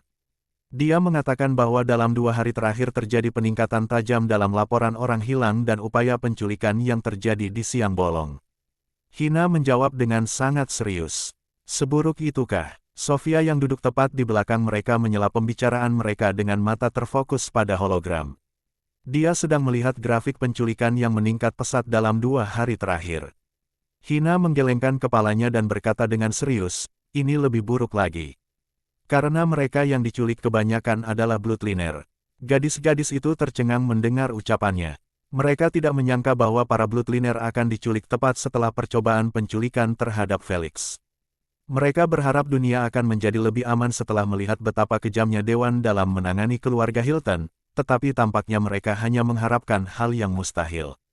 Apakah ini hanya terjadi di Jepang? Sofia bertanya dengan ragu setelah memeriksa berita di Jerman dan melihat tidak ada yang melaporkan hal serupa. Coba aku lihat punyaku, kata Olivia sambil membuka CNN di hologramnya. Saat dia menaikkan volume, suara pembawa berita yang tegang bergema di seluruh area. Di New York, 10 warga sipil tewas dalam baku tembak antara geng dan seorang elementalis api yang sedang bertugas sebagai pemadam kebakaran. Saat berada di Phoenix, 2 petugas polisi ditembak mati oleh 3 orang bertopeng setelah mencoba melindungi rekan mereka yang merupakan garis keturunan dengan kemurnian yang lebih rendah. Di negara bagian California, pembawa berita terus menyebutkan sebuah berita sebelum melompat ke negara bagian lain untuk melaporkan berita buruk di dalamnya. Itu tidak ada habisnya. Berita tragis seperti ini tersebar di mana-mana dan hasilnya adalah penculikan para bloodliners yang berhasil atau penembakan terhadap mereka. Semakin banyak gadis-gadis itu mendengar, semakin pucat ekspresi mereka. Berita mengerikan ini membuat mereka merasa seolah-olah warga AS itu telah berbalik melawan para bloodliner. Tak lama kemudian, semua orang menyadari ekspresi aneh gadis-gadis itu dan berita yang mereka tonton. Setelah memahami apa yang sedang terjadi, reaksi mereka kurang lebih sama dengan gadis-gadis itu. Mengapa semua orang menargetkan bloodliner? Johnson bertanya apa yang ada di pikiran semua orang. Sayangnya, tidak seorang pun tampaknya tahu jawabannya karena bahkan para reporter pun bertanya-tanya hal yang sama. Tak lama kemudian, semua orang mulai melihat berita negaranya masing-masing dengan ekspresi khawatir. Sama seperti AS, serangan semacam itu terhadap kelompok garis keturunan telah terjadi dan masih terjadi. Satu-satunya perbedaan adalah AS jelas memiliki lebih banyak kasus daripada negara lain. Tepat saat mereka berencana menelepon keluarga, instruktur, dan bahkan Tuan Rodriguez untuk mencari tahu apa yang terjadi, gelang mereka berdering lagi pada saat yang sama. Itu dari Tuan Rodriguez. Melihat hal itu, Sofia menampilkan pesan tersebut pada hologram sehingga mereka bisa membacanya bersama. Mereka pikir itu akan membahas situasi suram di luar pulau, tetapi ternyata itu hanya menyebutkan bahwa semua orang harus berkumpul di ruang rapat pada pukul 9 pagi. Johnson melirik gelangnya sambil berdiri dari tempat duduknya. Ayo pergi, kita hanya punya waktu 10 menit. Semua orang keluar dari arena setelah memberitahu Zhang Wei dan Leo tentang isi pesan.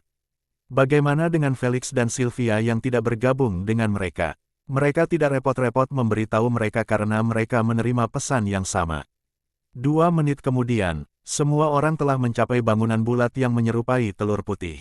Mereka mengendarai sepeda motor berwarna hitam, tampak seperti gerombolan sepeda motor dengan nomor dan pakaian seragam. Setelah mereka melompat dari peron, mereka dipindai lagi di depan pintu masuk sebelum memasuki gedung. Ini adalah ruang pertemuan tim, dan hanya beberapa anggota staf yang diizinkan masuk karena masalah yang dibahas di dalam sebagian besar bersifat rahasia. Mereka sudah masuk sekali selama penjelajahan mereka, jadi mereka tidak banyak bereaksi saat melihat bagian dalam bangunan yang menyerupai ruang kongres. Namun mereka terkejut melihat Felix dan Sylvia duduk bersebelahan di kursi depan sambil berbincang pelan. Walau bagi sebagian orang mereka tampak seperti sedang menggoda, pada kenyataannya mereka hanya membahas serangan terhadap Bloodliners. Setelah mendengar suara langkah kaki, keduanya langsung berhenti berbicara dan melihat rekan satu tim mereka mencari tempat duduk masing-masing. Untuk menghindari kebingungan dan masalah, kursi-kursi ditandai dengan nomor yang sesuai dengan peringkat tim mereka. Jadi, tidak aneh jika Felix dan Sylvia duduk bersebelahan. Setelah beberapa menit, obrolan di ruang seperti kongres itu mereda ketika Tuan Rodriguez masuk bersama 2 pria dan seorang wanita dari pintu belakang. Oh, George telah dipilih sebagai salah satu instruktur tim. Felix merenung sambil tersenyum tipis setelah melihat George yang muda dan menawan berdiri tegak di belakang Tuan Rodriguez. Tepat seperti dugaannya, Tuan Rodriguez tidak membuang waktu dengan obrolan tak penting saat ia segera memperkenalkan masing-masing dari ketiga orang tersebut tepat setelah salamnya. George Garcia, instruktur nasional AS sebelumnya telah terpilih sebagai instruktur utama tim Earthlings berkat penampilan luar biasa timnya di kompetisi dunia. Rodriguez kemudian mengulurkan tangannya kepada seorang wanita dewasa bertubuh tinggi yang memiliki tahil lalat di pipi kirinya dan mengenakan kacamata. Sasha Bocharov, instruktur tim Rusia sebelumnya telah terpilih sebagai asisten instruktur yang sebagian besar akan melatih tim cadangan. Setelah memperkenalkan keduanya, Tuan Rodriguez memberi isyarat dengan tangannya untuk menunjuk seorang pria muda yang tidak memiliki sehelai pun bulu wajah di wajah atau tubuhnya. Tidak ada rambut, tidak ada alis, tidak ada apa-apa. Dia tampak seperti telur yang kecoklatan. Rodriguez meletakkan tangannya di bahu pria itu dan berkata dengan senyum senang, ini adalah wakil kapten tim Brasil, Ronaldinho Castro. Dia memenangkan turnamen 1v1 yang diselenggarakan di ruang UVR saya. Dengan demikian, dia telah mendapatkan tempatnya di tim Earthling dan akan dianggap sebagai pemain nomor 100 yang baru.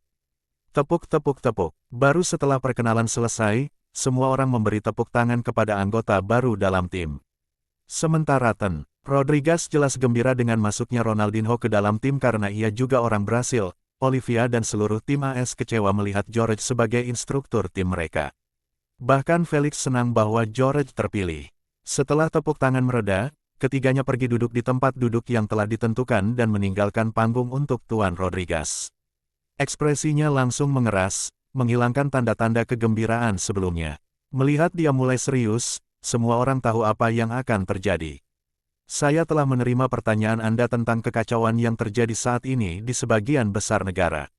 Kami telah mengetahui sejak kemarin sumber atau penyebabnya. Rodriguez berhenti sejenak dan berbicara dengan sedikit kekhawatiran, saya khawatir kita telah menjadi sasaran organisasi kriminal non-pribumi yang menyebut dirinya sebagai Gamma. Sementara beberapa junior terkesiap karena kaget dan takut, sebagian besar dari mereka sama sekali tidak tahu apa artinya menjadi sasaran organisasi kriminal. Tuan Rodriguez tidak ragu untuk berbagi dengan mereka beberapa informasi yang diperoleh tentang organisasi Gamma. Baru setelah mendengar bahwa para bloodliner yang diculik sedang diekstraksi kemampuannya untuk dijual, para junior menyadari betapa serius dan mengerikannya situasi tersebut. Namun, yang terburuk harus terjadi saat Tuan Rodriguez menciptakan hologram dan menunjukkan kepada semua orang pengumuman yang telah tersebar di kalangan kekuatan gelap.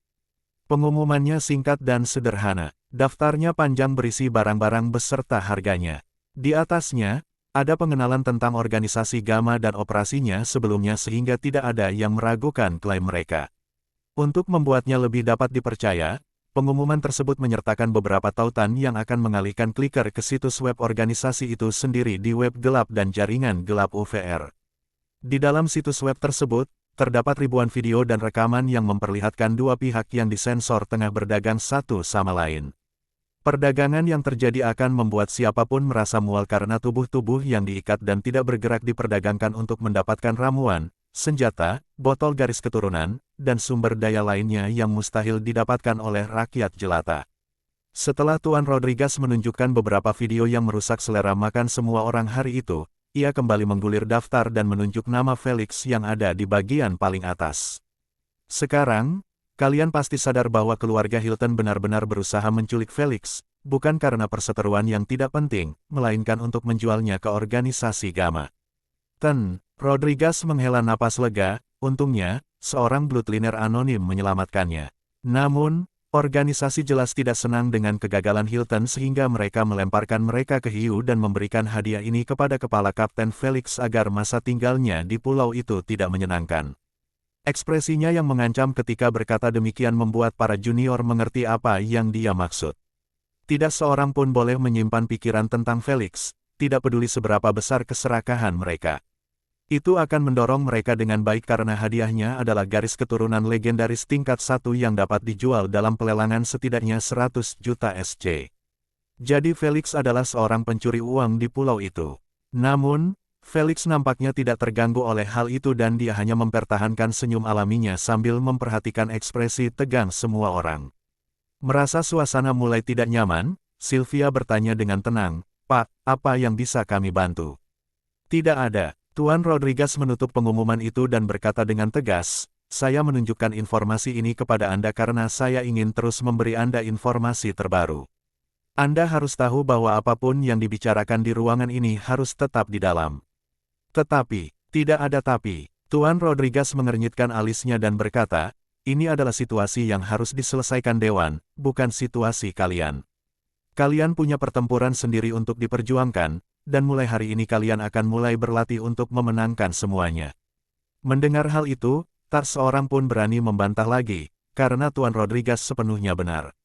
Pertarungan mereka akan berlangsung di pertandingan mendatang, sedangkan apapun yang terjadi di luar pulau, itu adalah tanggung jawab orang lain.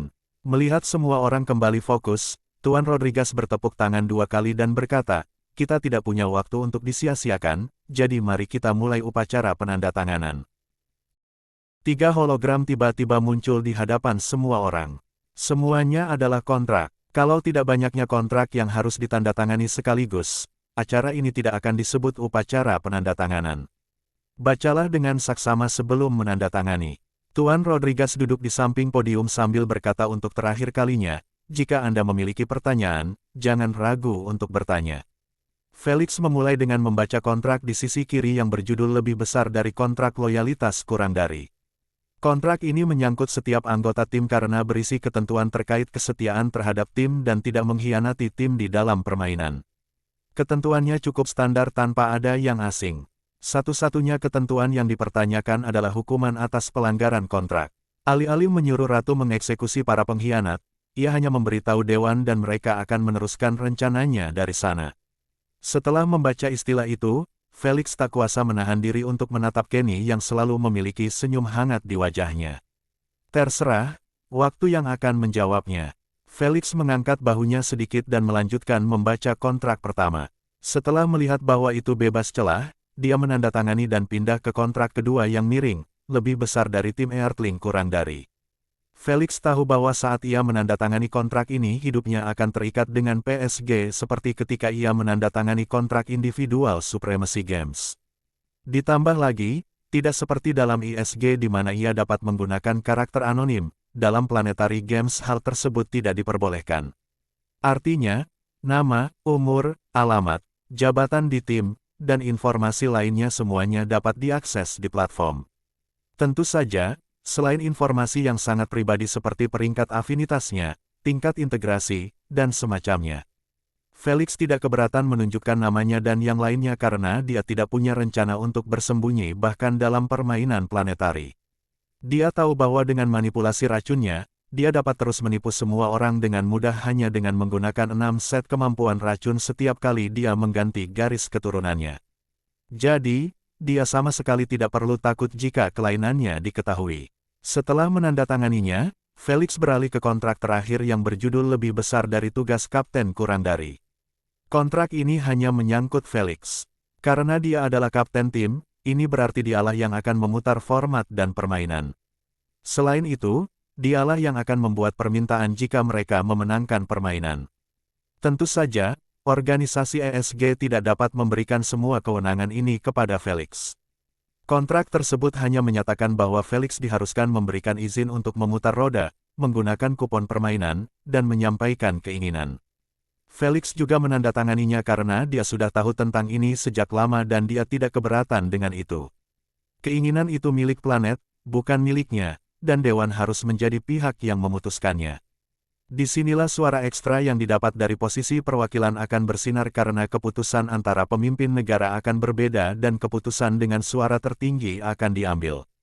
Namun, Felix tidak kehilangan semua hubungan dengan keinginannya karena ia diberi satu suara yang menjadi milik tim.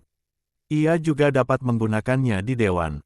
Dia bahkan dapat menghadiri Dewan dan mengusulkan suatu keinginan atau menolaknya. Setelah Felix menandatanganinya, dia bersandar di kursinya dan mulai mengamati orang lain yang sedang membaca ketentuan kontrak dengan hati-hati. Beberapa orang mengajukan pertanyaan dan beberapa lainnya menundukkan kepala mereka pada kontrak. Tidak seorang pun tampak ragu atau berpikir dua kali setelah melihat bahwa kematian dalam permainan itu nyata. Mereka semua tahu apa yang akan mereka tandatangani bahkan sebelum berpartisipasi dalam turnamen nasional. Jadi, semua orang telah menandatangani setelah hanya 1 jam. Sekarang, tim tersebut benar-benar telah terdaftar dalam pertandingan. Melihat mereka telah selesai, Tuan Rodriguez tersenyum tipis dan kembali ke podium. Sekarang tim sudah terdaftar di podium, akhirnya kita bisa melakukan putaran roda yang pertama. Tepuk-tepuk. Suasana menjadi hidup saat terdengarnya tepuk tangan meriah dan peluit karena semua orang terlalu bersemangat untuk melihat Planetary Game pertama yang akan mereka ikuti. Semua orang sudah membaca semua peraturan Planetary Games satu persatu. Oleh karena itu, mereka tahu bahwa tidak seperti permainan individu yang memiliki jeda 2 bulan di antara permainan dan 5 hari persiapan setelah memutar roda, sistem Planetary Games benar-benar berbeda. Pertama, tim tidak diberi waktu sehari pun untuk melakukan riset. Mereka berpotensi melempar roda, memainkan permainan, dan melempar roda lagi besok. Namun, mereka diberi waktu persiapan selama sebulan setelah memutar roda. Jadi meskipun mereka tidak perlu repot-repot mengatur ulang, mereka masih akan menunggu selama sebulan, suka atau tidak, jika kontestan lain memutuskan untuk berlatih selama sebulan penuh daripada langsung bermain setelah menyelesaikan permainan. Dalam kasus Earthlings, mereka sudah diberi waktu 2 tahun untuk persiapan sebelum pertandingan pertama mereka. Sekarang, mereka hanya punya waktu 4 bulan sebelum periode itu berakhir. Dengan Felix yang memutar roda sekarang, mereka akan memiliki waktu 4 bulan untuk berlatih secara menyeluruh. Namun setelah itu, mereka hanya akan diberi waktu 1 bulan untuk persiapan seperti yang lainnya. Dengan demikian, tim-tim kompetitif dan veteran jarang sekali menggunakan waktu sebulan penuh untuk persiapan karena mereka sudah memiliki banyak sekali pengalaman dalam pertandingan. Oleh karena itu, saat mereka menyadari bahwa itu adalah permainan yang pernah mereka mainkan sebelumnya, mereka menyuarakan kesiapan mereka kepada Sang Ratu. Aturan-aturan tersebut ditetapkan seperti ini karena tidak banyak anggota dalam aliansi yang dapat menimbulkan masalah bagi platform. Lagi pula, PSG tidak seperti ISG di mana siapapun yang punya kekuatan bisa menerobos masuk ke kantor administrasi SG dan menandatangani kontrak. Jadi tidak ada gunanya memaksa anggota aliansi menunggu 1 atau 2 bulan sebelum memutar roda lagi dan kemudian memberi mereka waktu sebulan lagi untuk persiapan. Jika seperti ini, tidak akan ada seorang pun yang dapat menaiki tangga Esgalions secara efisien karena tangga tersebut sangat panjang. Itulah sebabnya hal itu dikembangkan dalam setiap perlombaan. Analogi sederhananya adalah menganggap Esgalions sebagai pohon cemara. Dimulai dari yang tebal di bagian bawah dan terus menipis hingga mencapai bagian atas. Puncak pohon akan menjadi kekuatan penguasa Esgalions. Puncak ini didominasi oleh ras-ras kuat yang lahir dan dibangun untuk peperangan dan pertarungan, tidak seperti ras logam yang cinta damai. Meskipun ras logam, ras penyihir, ras cacing angkasa, ras sarang, ras kurcaci, dan beberapa ras lainnya juga merupakan bagian dari kekuatan penguasa ini karena kontribusi mereka terhadap Esgalions tidak terduga. Sementara itu, cabang-cabang pohon diambil alih oleh ras-ras yang lebih lemah. Lebih lemah dalam artian kekuatan mereka tidak cukup untuk melawan mereka yang ada di atas, atau kontribusi mereka tidak cukup baik. Ras manusia secara keseluruhan memiliki cabang kecil yang didapat karena kontribusi dan peningkatan yang dilakukan pada UVR dan Esgalions. Lagi pula, rencana monetisasi jahat mereka di UVR telah memungkinkan Esgalions meraup untung besar dari rakyat jelata. Memiliki cabang kecil saja sudah bagus karena hanya dengan memiliki satu cabang, anggota Esgalions bisa benar-benar menjadi bagian dari lingkaran dalam. Mereka bisa memiliki kekuatan kecil di dalamnya sekaligus mendapat keuntungan. Lalu kita punya STEM. Ini adalah medan pertempuran yang mencakup semua pesaing yang ingin naik dan mengamankan cabang mereka sendiri. Semua orang di STEM dianggap sebagai anggota lingkaran luar. Mereka tidak dapat memengaruhi Esgalions ataupun mengambil untung dari operasi mereka. Di dalamnya, kekaisaran, kerajaan, federasi, aliansi kecil, dan banyak lagi pesaing kuat dari seluruh penjuru alam semesta bertempur dalam permainan karena dua alasan. Dapatkan cabang pertama untuk ras mereka, menjadikan mereka bagian dari lingkaran dalam di Esgalions. Jika ras mereka sudah menjadi anggota lingkaran dalam, mereka mendapatkan cabang lain akan membuat ras mereka memiliki lebih banyak kekuatan dalam aliansi. Misalnya, jika kerajaan Alexander, kerajaan Koronia, Kekaisaran Mariana semuanya melewati batang itu dan mendapat cabangnya sendiri, cabang-cabang itu akan bergabung dengan cabang ras manusia kecil dan menjadikannya lebih besar. Lebih besar berarti lebih banyak kekuatan dan keuntungan bagi umat manusia secara umum. Jika cabang tersebut terus membesar dan memanjang, tidak akan lama lagi ia akan mencapai puncak dan bergabung dengan kekuatan penguasa Esgalions. Itulah mengapa batang itu disebut medan perang utama Esgalions. Karena disebut demikian, itu hanya menyiratkan bahwa ada medan perang lainnya. Medan perang itu terjadi di bawah tanah pada akar pohon. Akar-akar tersebut masing-masing dimiliki oleh suatu ras. Mereka menahan pendatang baru di Esgalions. Sama seperti akar pohon yang tidak terlihat atau diperindah seperti pohonnya, anggota golongan ini sama sekali tidak mempunyai kehadiran di Esgalions. Ratusan dari mereka bisa menghilang sekaligus dan tak seorang pun akan peduli tentang mereka. Namun, mereka akan peduli dengan fenomena yang menyebabkannya. Tentu saja, tim Earthling berada di dasar akar ras manusia. Astaga, mereka bisa dianggap berada 100 meter di bawah tanah. Satu-satunya cara bagi mereka untuk naik adalah bersaing melawan anggota Esgalions di akar yang sama. Jelas saja mereka juga manusia dari seluruh penjuru galaksi Bima Sakti. Begitu saja, bahkan anggota Esgalions yang paling lemah pun memiliki jalan yang jelas di hadapannya untuk mencapai supremasi. Itu semua tergantung pada usaha tim dalam Olimpiade. Ini adalah Supremacy Games Alliance. Raksasa yang memberi kesempatan bertahan hidup bahkan bagi kutu di tubuhnya. Masih banyak lagi yang perlu dijelaskan tentang format Esgalions. Ini hanyalah analogi sederhana agar tidak membingungkan. Penjaga tengah.